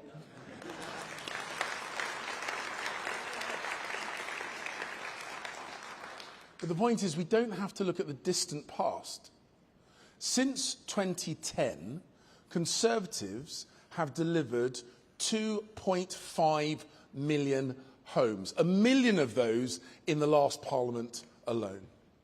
Last year, in the southeast of England and the east of England, Conservative-run regions, about 2.5 new homes were built per 1,000 people. In London, run by Labour for the best part of a decade, 0.5 homes per 1,000. And so what do those figures mean for real people, for ordinary, hard-working Londoners? Let me put it into context. In 1980, the average London home cost a little over £25,000. And that was about 4 times the average national salary.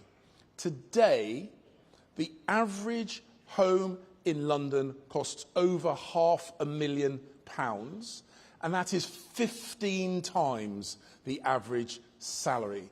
And that is Sadiq Khan's record of failure. And we should not, and we cannot, and we must not accept it. But what did Angela Rayner do when she was Housing Secretary? She gave Sadiq Khan a free pass. She dropped the government's call-in for the London Plan, and she cut London's housing target. And what was the result? A mere 5,000 private homes are forecast to be built across the whole of London this year. And that is against a target of 88,000 homes. And Rayner's failure to deal with Khan's failure ends up by dumping that housing shortfall on rural Britain. I've got a small confession to make, ladies and gentlemen. I was actually looking forward to holding Angela Rayner to account. I was looking forward to going toe-to-toe with a firebrand of the modern left. Instead, I'm up against Steve Reed. Steve, I'm not Wikipedia, Reed. No, Steve, you're not Wikipedia. Wikipedia can actually be useful.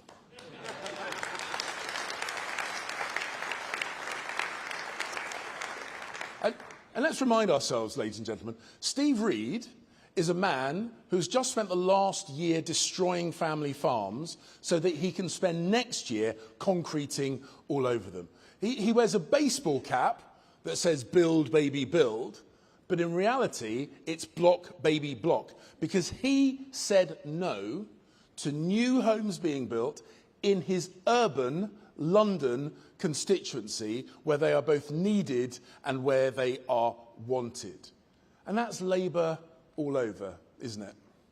Slogans saying one thing, their record showing something completely different. And as for the Labour government's pledge of 1.5 million homes built by the end of this Parliament, either they are lying about how many homes they are going to build, or they are lying about how long this Parliament is going to last. And what about these fabled new towns? Initially, they said they were going to build 12 of them. But then they said they only might start 3 during this Parliament. And that is only if you count one spade in the ground as starting progress. For me, it's like being promised a pony for Christmas and ending up with a goldfish. Now, when I drive through London, when I come from my home in Essex to London, I see the Olympic Park, a brownfield site transformed into homes and businesses by Boris, a Conservative mayor of London. I see Canary Wharf, derelict docks turned into homes and a world-class financial services hub by Heseltine and Thatcher, Conservative government. And the same story is true beyond London. Ben Houchen on Teesside, Paul Bristow in Cambridgeshire and Peterborough, Conservative mayors rolling up their sleeves and getting stuff done. And look, I know that London is not the only place that matters. We all understand that. But the UK's biggest city has a unique role to play.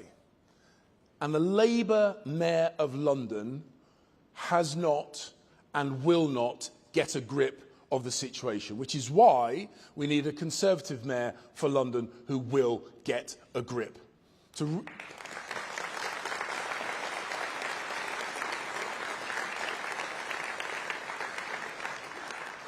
Because we need a Conservative to rewrite the London plan, focus on delivery and unlock the tens of thousands of desperately needed homes in that city. And to unlock them near transport links, near to the nighttime economy, near to job opportunities, by prioritising brownfield sites and turning them into business hubs and housing hubs, just like we did before in Canary Wharf and just like we did before in the Olympic Park. Now, to get this done, we need to take on the mountains of well-intended regulation, and we have got to cut it down to size. We have affordable housing targets so high they basically prevent anything getting built. And I wonder if the Steve Reed that is now in charge of housing will look back at the Steve Reed that was in charge of environmental regulation and have a word with himself. Because we have made it too easy to say no to housing. And we need to find reasons to say yes to housing. We need to win the argument.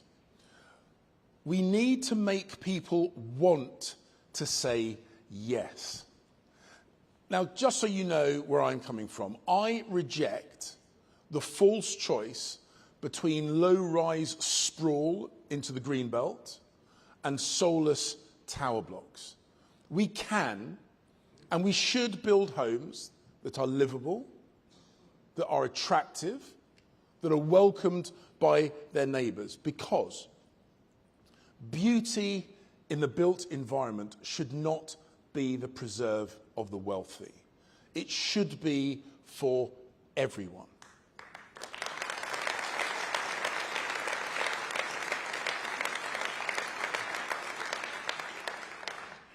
Building is important, of course it is, but we must also make better use of the homes that we already have. I'm going to give you a scenario, and I suspect a number of you will recognise it.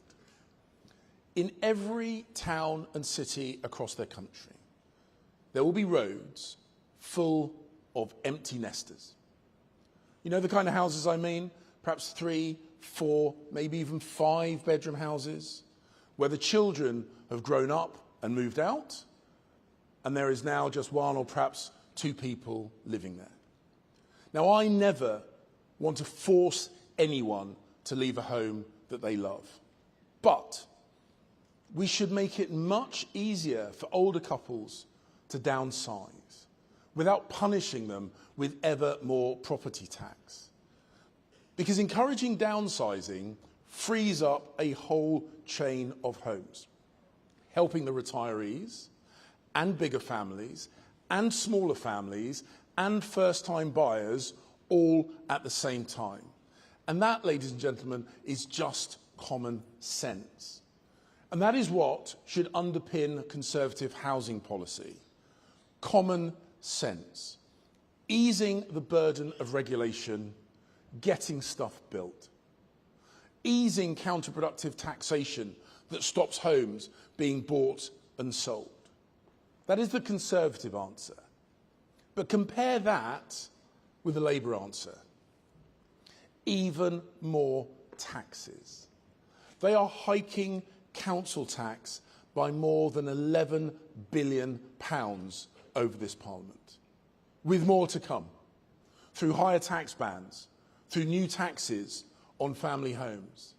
But we Conservatives know that you cannot tax your way to growth.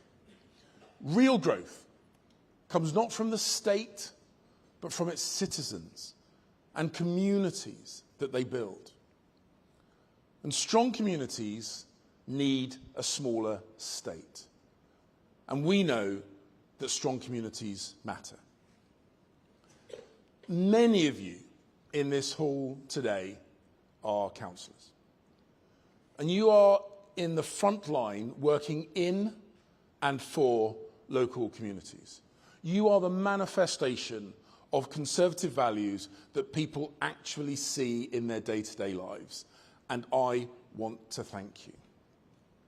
Because when I speak about the Conservative leadership, and I try not to speak about it quite so much these days, I'm talking about the Conservative leadership in town halls and county halls and village halls. Because Conservative councillors, they are the ones who improve their high streets, who stand up for local businesses, who defend community pubs, local parks and village greens, who deliver leaflets late at night and early in the morning, whatever the weather, whatever the political weather. And whilst you deliver, other parties let communities down. Labour councils, taxes up, bins going uncollected, overtaxing, under-delivering. Lib Dems, hiking council tax to some of the highest levels in the country. And reform? Well, being angry about stuff doesn't get bins collected, or schools run better, or parks maintained, or old people cared for. Because being a keyboard warrior does not prepare you to manage a multi-million-pound council budget.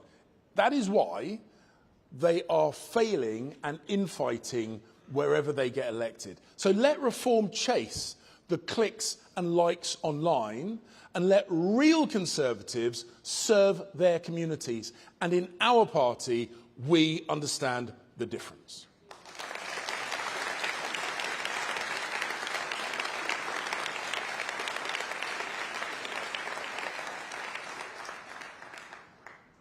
But we must also understand why so many people are angry. And rather than just reflect that anger back to them, we look to do something about it. Because that's how you build policy, not just build press releases. Because a party that is ready to govern and build communities on unity and not division, that is us. And we also know that the scale of immigration put unprecedented pressure on housing provision and on our neighbourhoods. And that's why I, as Home Secretary, took action to halve net migration. Because people are angry when they see an immigration system that gives houses to asylum seekers whilst local families wait years. This madness has got to stop.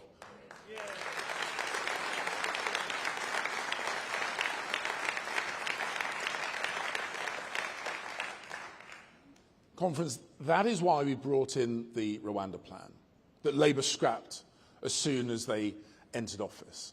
That is why we have committed to leaving the ECHR, so that we can prioritise the people of this country. That is why we must have stronger borders. That is why we must have a stronger economy. Because simply building more homes is not enough. We have got to cut immigration, and we've got to rebuild communities too.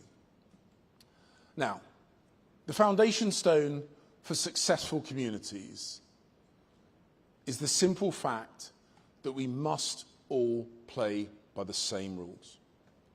And the people who break those rules are punished and not rewarded. Where no group is above the law, and where laws are universally applied. Communities where hard work is rewarded, where pride in place, pride in country is valued and praised, not vilified and mocked.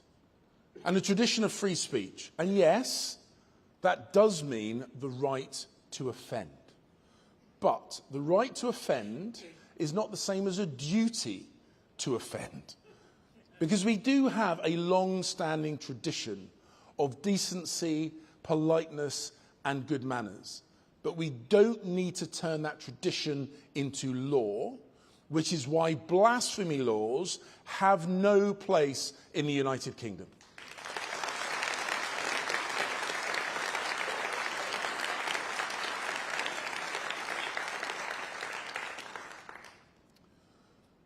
The cherished right of freedom and religion must be protected, and protected robustly by all of us. Protected with the strength of the Jewish men and women who held that door shut at the synagogue on Yom Kippur here in Manchester just last week. Because warm words or empty symbolism will do nothing to keep people safe. That is why, when I was Home Secretary, I overruled officials to ensure record funding to protect the security of Jewish communities.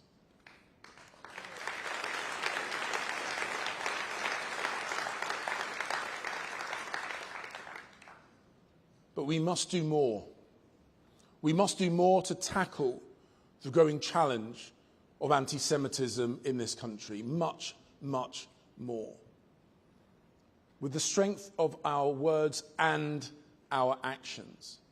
And as we see, Labour councils bringing in anti-Israeli boycotts and divestments in a cynical, sectarian attempt to win votes, we should recognise what it is and we should call it out for what it is.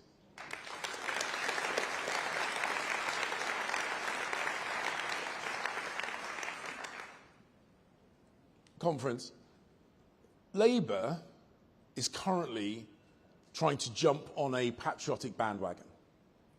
Starmer is trying to wrap himself up in the Union flag, when in reality he's an emperor with no clothes. And Labour are not fooling anyone. Did you see it? Did you see it at Labour conference in Liverpool? I mean, you could see it on their faces. They were forced to wave the St George's flag and the Union flag with gritted teeth. And Andy Burnham scuttling out via the back door. Starmer allegedly opposes division. Frankly, he can't even unite his own party, let alone the country. And it is his party that's the one that's pushing identity politics. It is their misplaced ideal of multiculturalism that leads to parallel cultures rather than integrated communities. The Conservatives have always been and will always be the party of patriotism.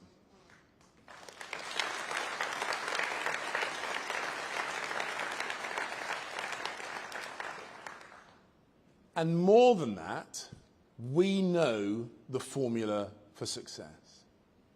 Multi-ethnic communities, of course, yes. Diverse religions within communities, yes. But an adherence to the norms and to the values and to the laws of our country.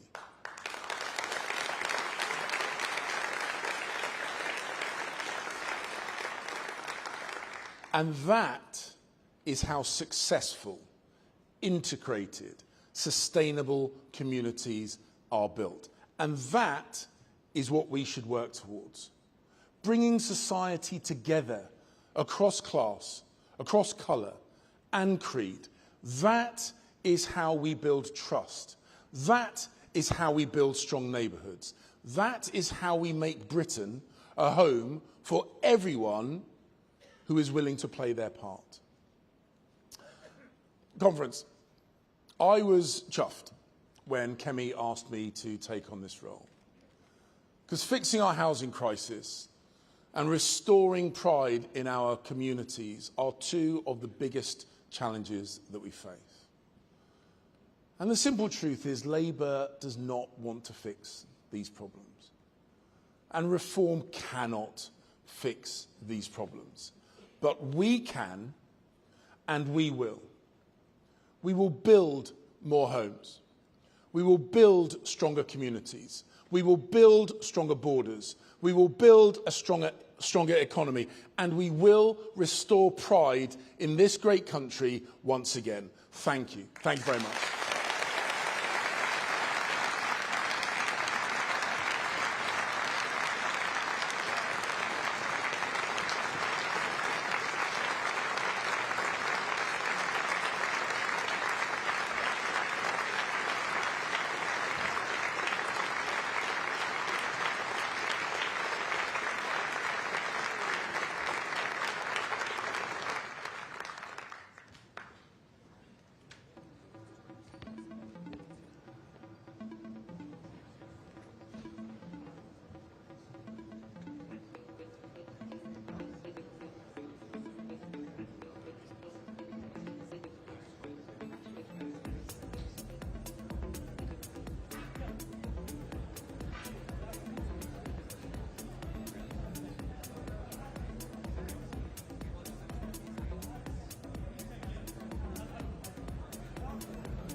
Ladies and gentlemen, please welcome the Shadow Leader of the House of Commons, Jessie Norman, for our first ever Backbench Bill Off.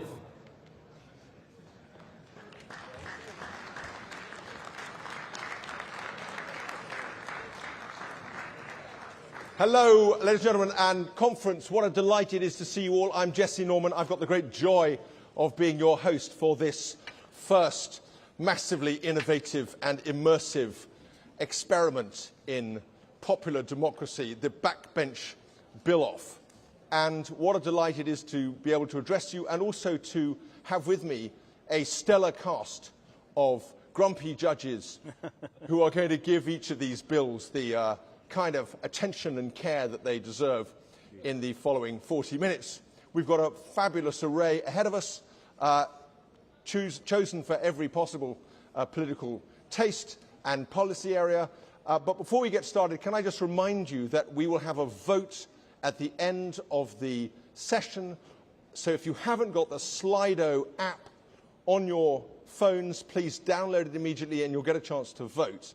And not only will you get to choose the best of the backbench bills that are being presented today in outline, but you will also allow that winner to claim a fabulous Conservative Party prize. And what better prize could there be than this gorgeous little image of the sainted lady herself? So with stakes this high, ladies and gentlemen, it's going to be a ferocious competition, and we look forward very much to seeing each of the people who put forward bills compete. Can I say one other thing? We are not making policy here. We are not influencing government. We are not doing anything in that way of heavy lifting. We're aerating. We're providing yeast and joy to the question of policy process, and we're involving our excellent grassroots. So with no further ado, let me introduce our panel, Aimareen and Seb and Steve. And why don't you introduce each of yourselves, Aimareen?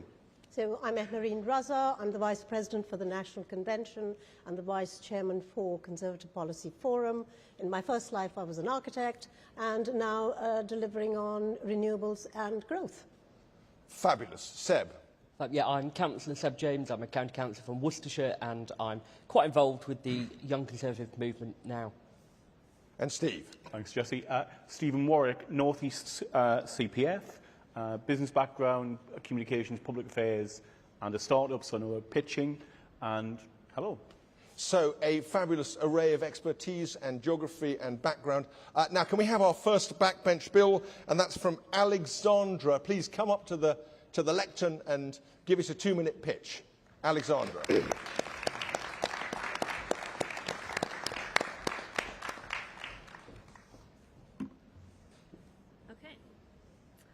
Conference. It is great to be here in Manchester and an honour to be back, having actually stood as your Conservative candidate last year for Manchester Rusholme. Yeah. We meet at a time when our reputation on the economy hinges on one question: do we manage our nation's finances wisely? For Conservatives, the answer must always be yes. That's why I'm setting out the Balanced Growth Bill, a bold reform to restore discipline to our public finances. And the principle is simple: we must live within our means. Too often, governments spend today and borrow tomorrow. Under Labour, that's exactly what we're seeing. Debt now is over 97% of GDP, with no serious plan to bring it down. That's not just unsustainable, it's unfair to the next generation. My plan takes a different view. It introduces a balanced growth rule, so every pound of new spending must be paid for through efficiency savings or through economic growth. No exceptions, no excuses. The numbers speak for themselves. Waste in procurement cost us over $5 billion a year. Welfare fraud, over $3 billion. Quangos absorb $1 billion more. Tackling just these areas could free up $7 to $11 billion annually. That's money to cut taxes for working families, strengthen the NHS, or invest in infrastructure. And with just 2% higher GDP growth, we gain another $5 to $7 billion in revenue. That's up to $18 billion in fiscal space without reckless borrowing. That's not austerity. It's about discipline, fairness, and ambition. Discipline to stop the waste, fairness to the taxpayers, ambition to build a stronger, more prosperous future. Conference, that's the Conservative way, and together we can deliver it. Well, thank you very much indeed. The Balanced Growth Bill. Who wants to have a shot at that one? Steve, it's got your name on it. Thanks, Jesse. I love the idea, and it is the quintessential sine qua non Conservative policy. The one thing I say to Alexander is sometimes things in economies happen. You get short-term shocks, you get secular events and unforeseen circumstances. So as long as the bill could accommodate for that and allow some form of borrowing in an emerging circumstance, I think it's a great bill. Okay, great. Any other quick comments anyone wants to have on the balanced growth? I would say that it's a great effort to try and join up all the various departments and sectors where there isn't transparency or there is opacity in how we can bring it all together. I mean, as a minister, I can say one thing, which is do not rely on this word efficiencies if you are running a balanced growth bill.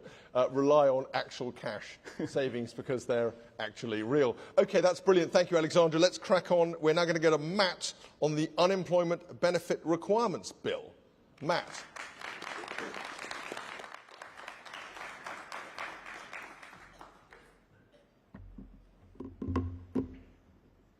At this conference, we commit to building a stronger economy. If we are to do so, we must ensure that the welfare state is a safety net and not a hammock. It should catch people when they fall and help them to their feet, but it should not become a lifestyle choice. Long-term unemployment hurts the people caught in the net, sapping away at their skills, their confidence, and their ability to find the decent job they need to stand tall again. And it hurts society by constraining our economy, increasing the pressure on hard-working taxpayers. The Unemployment Benefits Requirements Bill would aim to fix both problems, helping people back into work and ensuring that the money spent on welfare brings wider societal benefits. This bill would mean that after 3 months of unemployment, unemployment-related benefits would be conditional on undertaking a certain amount of socially beneficial volunteering, training or education, roughly equivalent to the time you'd spend doing a part-time job. That would give people caught in unemployment enough time to continue to seek work, but it would also give them purpose, maintain their skills, and give them an additional route back to work. And it would put an end to unemployment as a lifestyle choice for the small number of people who want to take advantage of the generosity of the state. It would help our society, giving stretched charities and public sector bodies who do so much good with so little, extra volunteers who can help them make our communities better. Things like keeping our parks and streets clean, helping to look after our elderly, or raising vital funds for good causes. This could do a huge amount of public good. And it would restore the vision of the welfare state that so many Conservatives have rightly supported in the past. A safety net to catch you when you fall, not a way of life sponsored by the state. Conference, I commend the Unemployment Benefits Requirements Bill to you. Thank you. Splendidly on time summary of the bill. Thank you very much indeed, Matt. Of course, volunteering. Who wants to go there? Okay, why don't we go with Seb? Give us your view, Seb. I think it's great. I think that's a really, really great proposal. I think I always worry with the amount of young people who are out of work and think that is a valid lifestyle choice. I think we all agree when you fall on hard times, we should be there to help you get back up, but that shouldn't be years, that should be months. And I think that's a wonderful way to combat it, whilst also giving back to the community who may not always agree with the choice of being outside of work. It gives value to people.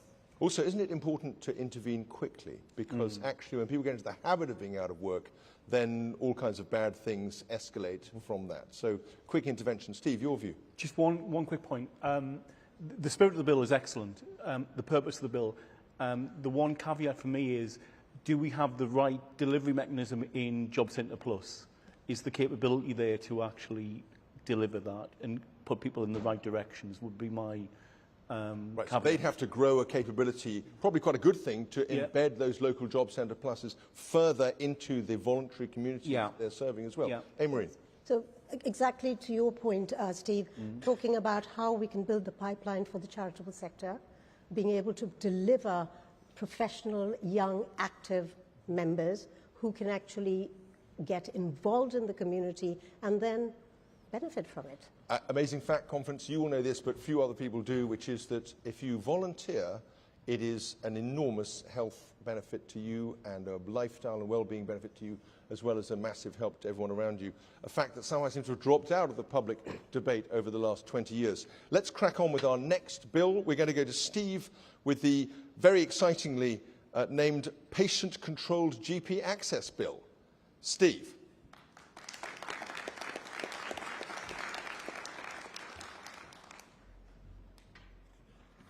Thank you very much.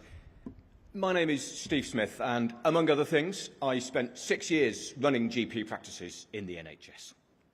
This bill opens up access to general practice so that you can be seen when and by whom it suits you. Now, the current situation is we all have to be registered with a single GP practice, usually close to where we live.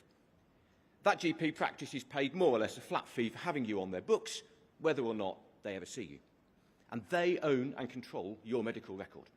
And that means that when you need to see a GP, outside of certain emergencies, you have to go to that practice. My bill breaks that link. It says you can go to any GP practice who is willing to see you. So if it's more convenient to you to go somewhere near your work, near your family, somewhere that's open at weekends, somewhere that's online, you can do it. And it means we change the way GPs are paid. Instead of being paid to have you on a list, they are paid, as dentists are now, for activity, for seeing people. And of course, that then creates the incentive for GPs to make it as easy as possible and attract people through their doors, not put up the barricades. The technology to do this already exists. Your medical record and mine are almost certainly held in one of 3 or 4 commercially provided systems that GPs use. They already talk to each other. The information can already be shared with different GPs and providers around the NHS, but at the moment, only when your GP chooses to do it. This bill puts that choice in your hands. And what of continuity of care? Well, of course, there's nothing stopping anyone under this bill from going to their local GP every single time if that's what they want to do. But particularly for those with chronic conditions who need regular proactive care, they would be, as they are now, on a chronic disease register for a practice of their choice. That practice would be paid, as they are now, for routinely, proactively inviting those people for the regular care that they need. So that continuity is not lost. Conference, we have been speaking for years about patient choice and putting patients in control of the NHS. This bill makes that a reality. Thank you.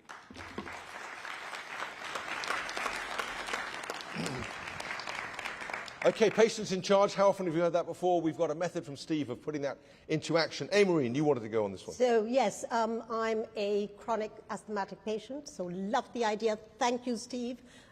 Yes, I do go to the same GP, but it's really good to know that there is a system in place where, in case the GP is travelling, I'm still able to get into the system.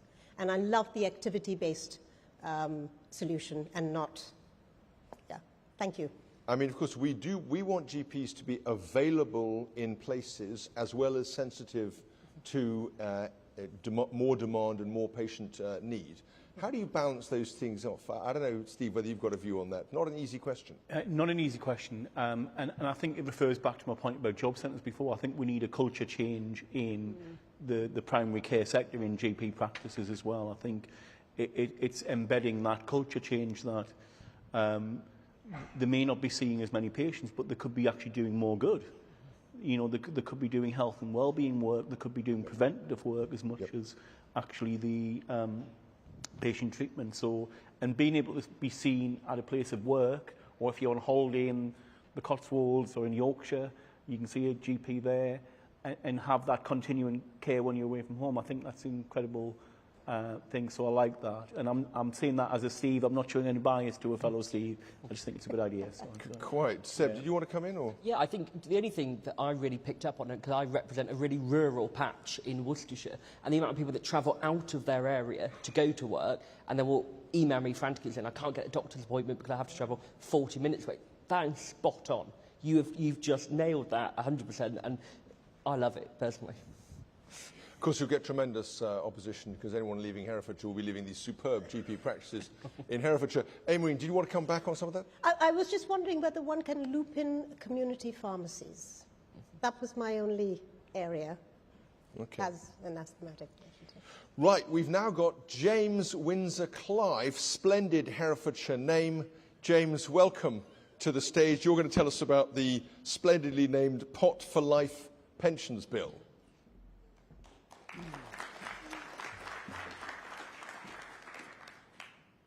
The golden age of pensions is over. Gone are the days where we retired after 40 years with a generous final salary pension and a nice shiny gold pen. Today, we have multiple jobs and we leave a trail of pension pots in our wake. And I'm immensely frustrated. I'm on my 4th pot already and I'm struggling to keep a track of them. The solution? A pension pot for life. Rather than creating a new pot every time you start a new job, your employer will play into your existing pot. The result? One big, juicy, easy-to-administer pot that grabs your attention and grows with you throughout your working life. It will put us at the centre of the system rather than our employers. And it won't just be good for us, it will be good for Britain. At the moment, all our savings are spread across tens of thousands of schemes, small, inefficient schemes. And by consolidating them up, we can create large pension schemes that can invest in our housing, our infrastructure, and our businesses. And we want British money to be invested in British growth. We don't want the Canadian teachers profiting from our data centres. We want to be. As Conservatives, we want to prioritise responsibility, ownership and enterprise. We have unfinished business in the pension area. It's now time to reform, to finish that business and all build a pot for life. Thank you. Well, ladies and gentlemen, we can all admire the David Cameron-esque genius of speaking without notes in front of conference on a first appearance. Congratulations, James. And of course, pensions is a topic never far from the heart of the average Conservative Party member. So let's pick this one up. Who wants to go first on this one? I'm seeing Steve at the end. I just want to illustrate the problem here. If I give everybody in the room now £1,000, sadly it's not going to happen, on the condition that you had to put it in your pension today, less than 3% of the people in this room would know how to do that transaction today. It's very complex. Because of where the pensions are, they'd have to look it up and all these things. And that illustrates the need for a thing like this, a pot for life.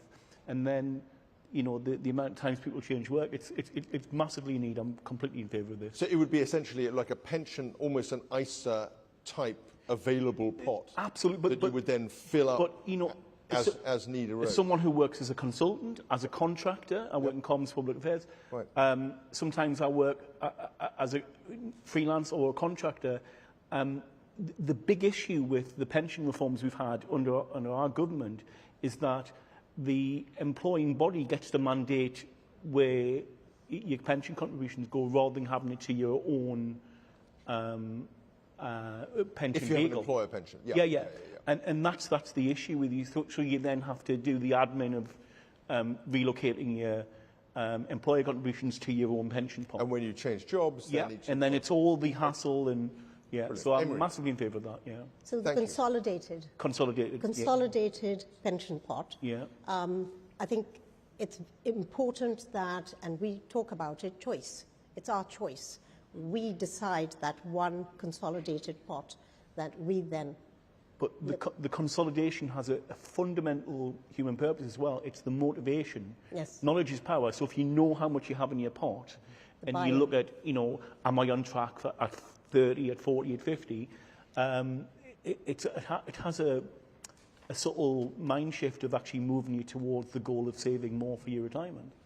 True. Okay. Seb, you may not be thinking about pensions quite yet, but possibly it's never too early. Yeah, 4 decades away, I hope. I do think, though, it's really important... It'll be 5 by the time you retire. Oh, thank you. Let's make it 6 and go for that.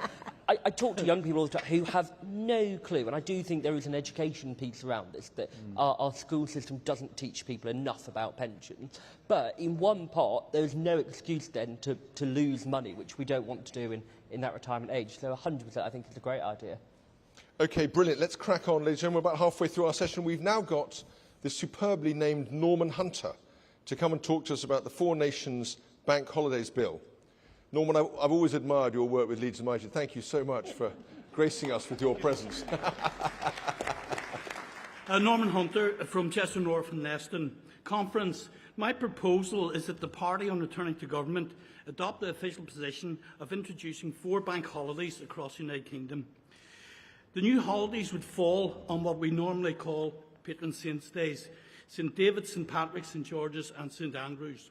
All 4 nations would mark all 4 national days. I believe this will help increase national unity and belonging, reclaiming patriotism and symbols of patriotism, fostering national identity and community spirit. These values sit naturally within the Conservative Party.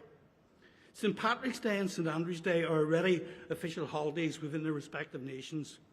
Northern Ireland currently has 10 public holidays, Scotland 9, England and Wales just 8, the lowest in Europe. Increasing the number of holidays would, I believe, help improve employee well-being. More time off with families and friends, celebrating all that is best about our United Kingdom.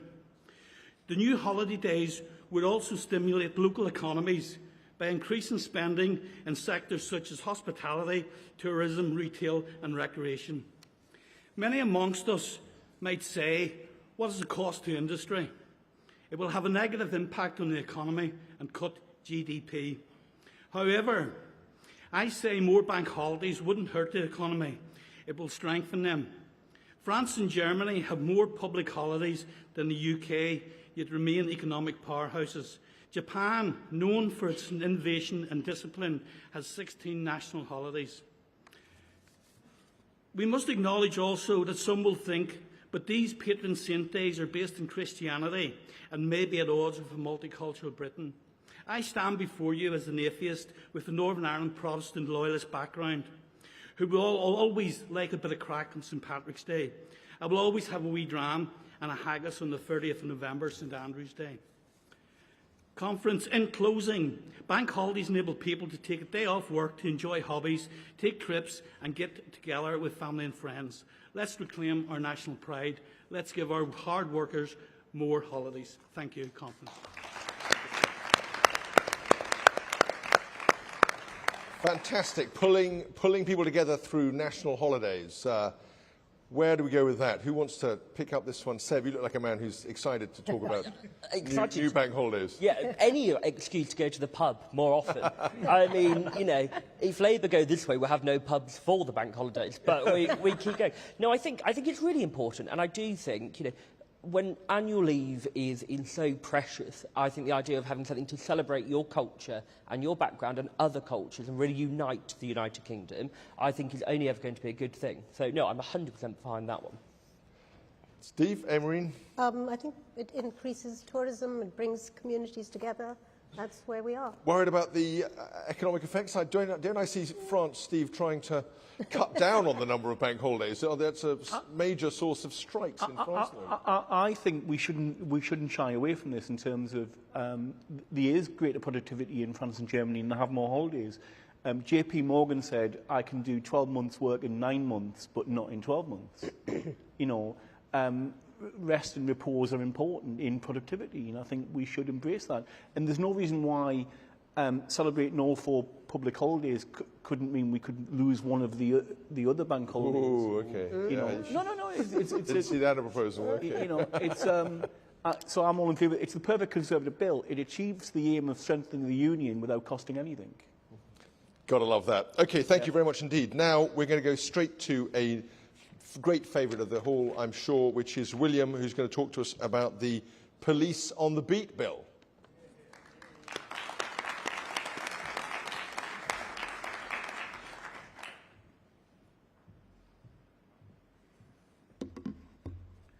Conference. Too often today, people ask a simple question. Where are the police when we need them?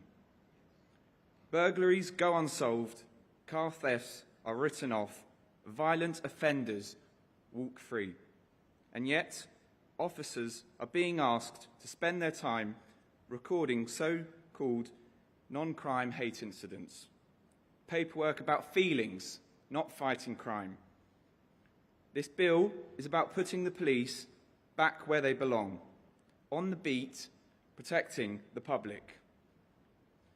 The principle is simple. Cut the bureaucracy, scrap the box ticking, free officers from the desk and get them back on the streets. We propose to redirect resources, not with new spending, but by delivering efficiency savings. Every minute not spent filling out pointless forms is a minute spent tackling burglars, car thieves, and violent criminals.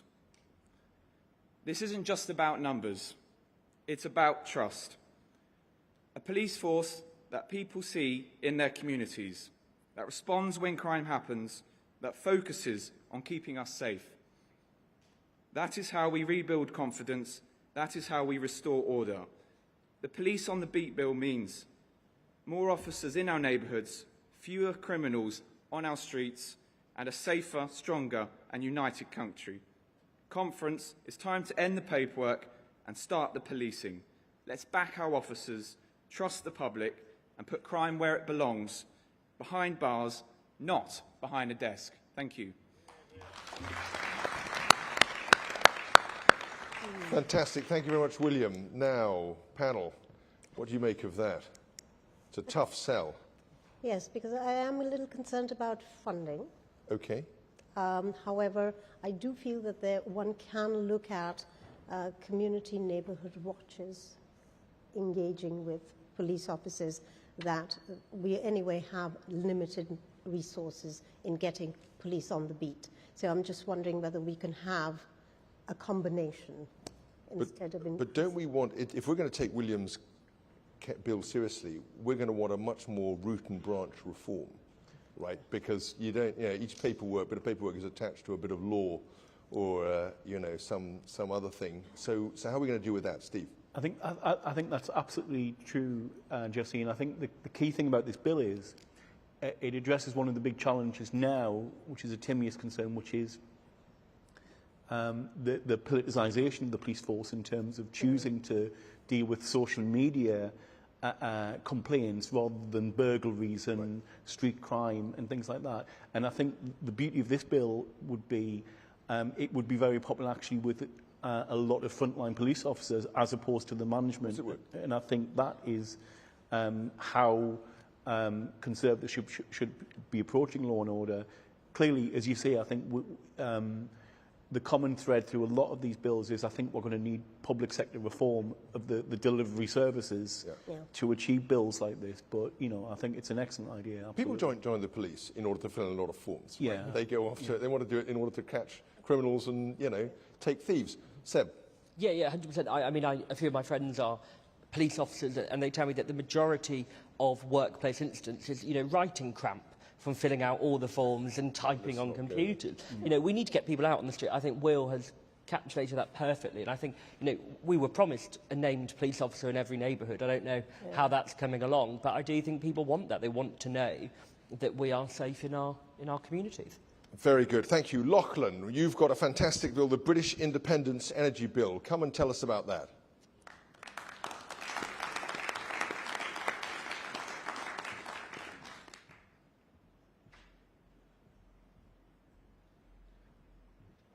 Thank you.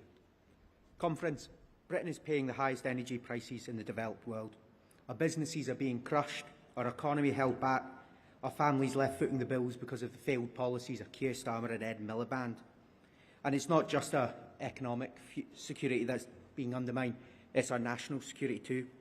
Too much of our energy is still coming from global energy markets, controlled in large part by dictators in Russia and the Middle East, to use it as leverage against our nation and our allies. That's why I'm proposing the British Energy Independence Bill, to set a target of making our country energy independent. We should do this firstly by fast-tracking new nuclear energy projects, cutting the red tape that has led to delays and sent costs spiralling for projects like those at Hinkley and Sizewell.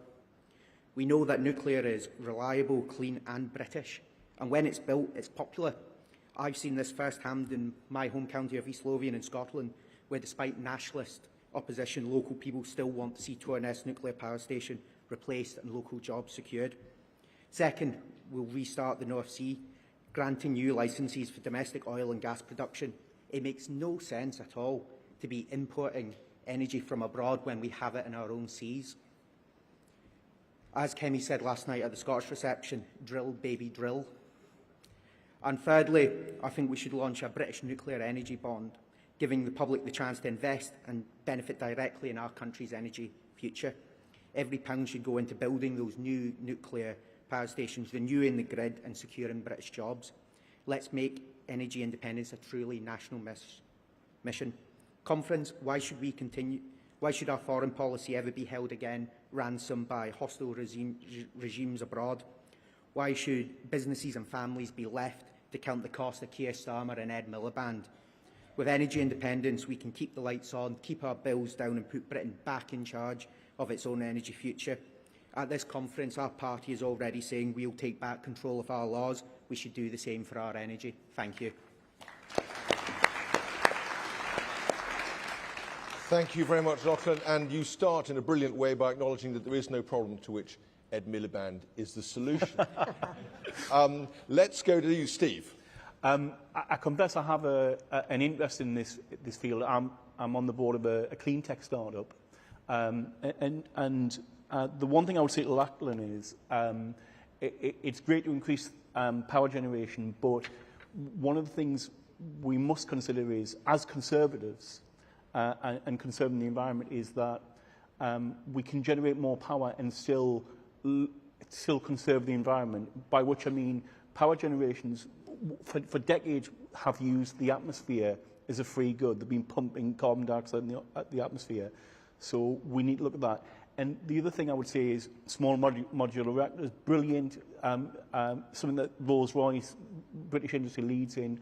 But I was at a pitch event at the London Stock Exchange recently. There was a company there, a fusion company, led by brilliant British academics from Cambridge, and they recently did a test of the fusion reactor, and this could change everything in terms of for one split second they generated more electricity from fusion than the entire US power grid.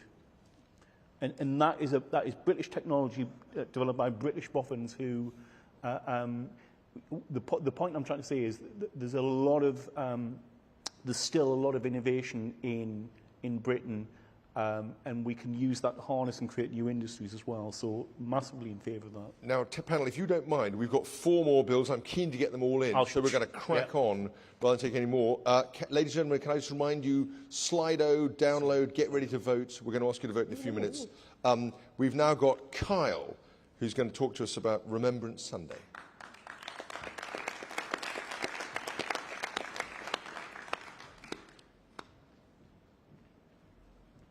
Thank you, Jesse, and good afternoon, conference. The 2 men last week, Melvin Kravitz and Adrian Dalby, who were brutally murdered in a terrorist attack, will be remembered for many decades to come.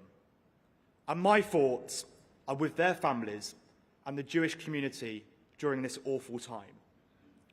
But the word remembrance is precisely what I wish to speak to you about this afternoon, as I introduce the Remembrance Sunday Road Closures Charitable Exemptions Bill. And without wishing to bore party members about the minutiae of the Road Traffic Regulation Act of 1984, a great piece of legislation, for any organisation to have a road closed off, they need to be in receipt of a traffic management order. And highway authorities can charge fees to process those orders. This bill is not an attack on local government. Most councils, particularly Conservative-led councils, already waive those fees for charities like the Royal British Legion. So members may well ask what the point of this bill is. The answer: it's rooted in the principles of our party. We are proud of our armed forces and our veterans. We believe in civic duty and the importance of honouring those who made the ultimate sacrifice to defend the freedoms we all cherish to this day. The next Conservative government has a moral obligation to introduce this bill, so any charity would be lawfully exempt from paying those fees to a council that in the future chose not to waive those fees. It means the charities can spend their donations on legitimate causes and not securing road closures. So conference, with this bill, wherever you may be, a hamlet, a village, a town or city, for centuries and for generations to come, the British people will be able to stand proud and tall on Remembrance Sunday, in coming together collectively and in saying the words, "We will remember them." Thank you.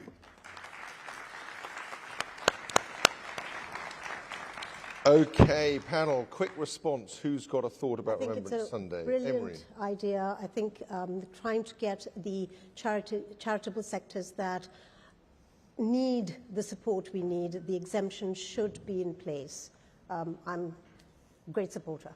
I think we should go further. We should fine councils that fail to give the appropriate exemptions to their local charities. There's a further refinement. Okay, let's move on to Angelo. We've now got you, my friend, on sentencing reform.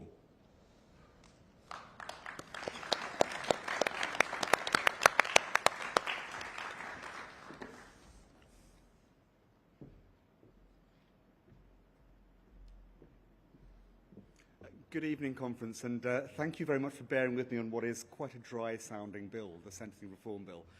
I had thought, a couple of weeks ago when the idea of this session was first being mooted, to give it a punchier title, something like Lucy's Law, but then she went and spoke at another Lots conference, and I didn't fancy naming after her. What this bill does, whilst it sounds quite dry, is it addresses one of the key things that has undermined trust in the criminal justice system in this country. And that is why does somebody get 30 months for hurty words and somebody gets 12 months for sexual assault? Why do we have these disparities in sentencing? And as a Conservative, as a long-term Conservative who likes the old-fashioned idea of conservatism being about institutions and trusting in the people of this country, I don't buy the, oh, all the judges have gone woke. I think we've just given them the wrong rules. So my proposal is, I think, a very conservative one, and a very institutionally conservative one, which puts the power back into Parliament's hands. So what I would propose is that Parliament gets to look at every criminal case, every criminal offence, and go beyond what it currently says in the statutes, which is to set a maximum sentence, but to actually then do an assessment of the relative gravity of different offences, so that we don't end up with a situation where Parliament hasn't told us whether breach of copyright is more serious than criminal damage, because they both have a 10-year maximum sentence.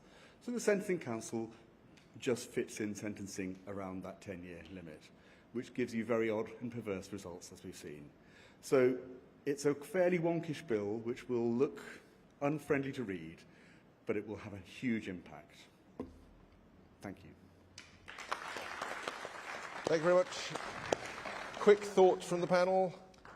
Yeah, I think you've perfectly sort of captured the mood of people. I think there is still this, dare I say it, two-tier sort of legal system, and I do think that sort of puts the power back to the people who can have oversight and not just doing it because their mates tell them how things should go. Would require an astounding amount of parliamentary time to try to trade off each offence against another.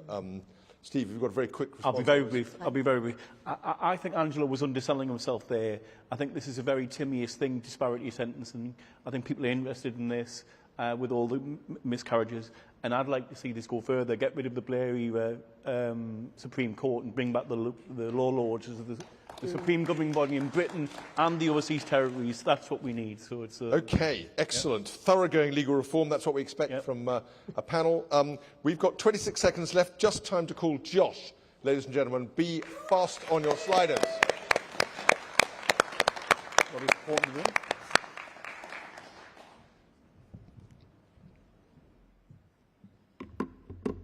Good afternoon.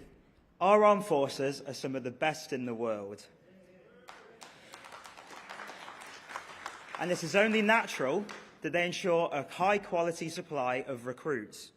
However, the current recruitment situation is simply insufficient and there are too many delays. The forces have been unable to hit their recruitment quotas, and joining the forces can see delays of up to a year. One of the reasons for these delays is the inefficiency of Capita, the company that we outsource stages of the recruitment process to. Over the first 10 years of the contract, this company cost the country £1.2 billion. And over 6 years of the contract, the savings were only £25 million. As Conservatives, we understand the value of privatisation when it is efficient, but it is simply shown here that this company is not value for money. This bill proposes we scrap the contract with Capita and bring recruitment processes back to how they were before.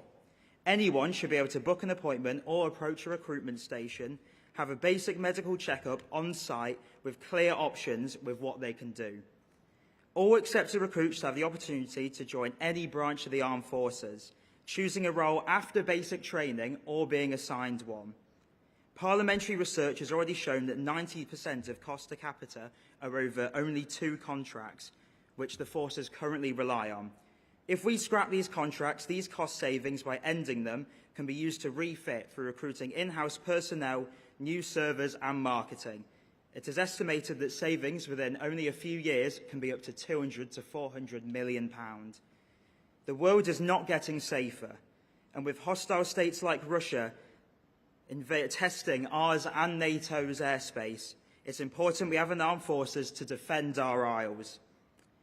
With young people struggling with job opportunities or going to university simply because they have no idea what else to do, the armed forces should be a ready and available option. Let us bring armed forces recruitment back to basics so we may defend our freedom and empower the next generation. Thank you.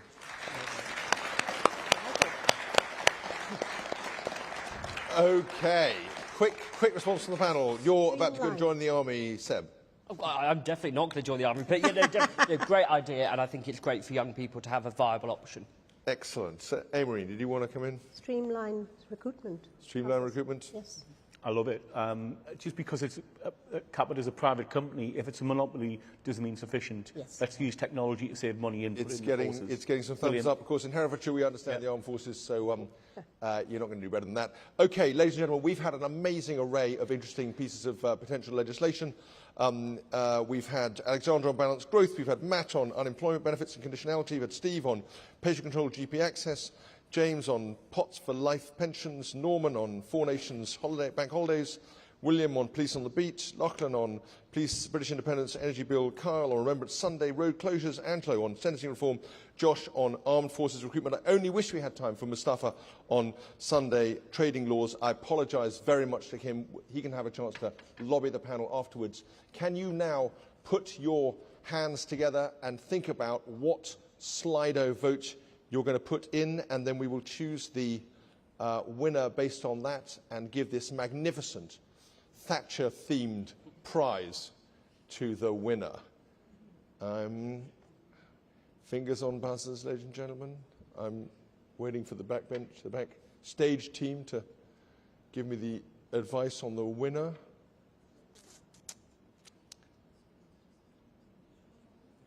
We're looking at the screen right now. And the winner is, it's changing visibly in front of us, ladies and gentlemen. Okay, we're going to call it quits in about 10 seconds. 9, 8, keep voting. Okay, so in fifth place, Steve with the patient Oh, no, it's changed. Oh, my gosh. It's all changed. Okay, we're stopping immediately. Fourth place, Steve with Patient Control GP Access Bill. Third, Angelo with the Sentencing Reform. Second, Matt Cowley. And the winner by a good margin is Josh Allen. Armed Forces Recruitment. Excellent. Okay. There he is. Fine piece of legislation, fine speech, and above all, fine work in the conference hall. Thank you very much indeed, Josh. Very, very good. Congratulations. Thank you very much. Lovely to see you. And to my panel, thank you so much, panel. It's been an absolute joy. And ladies and gentlemen, we thank you for giving us your attention. Thank you so much.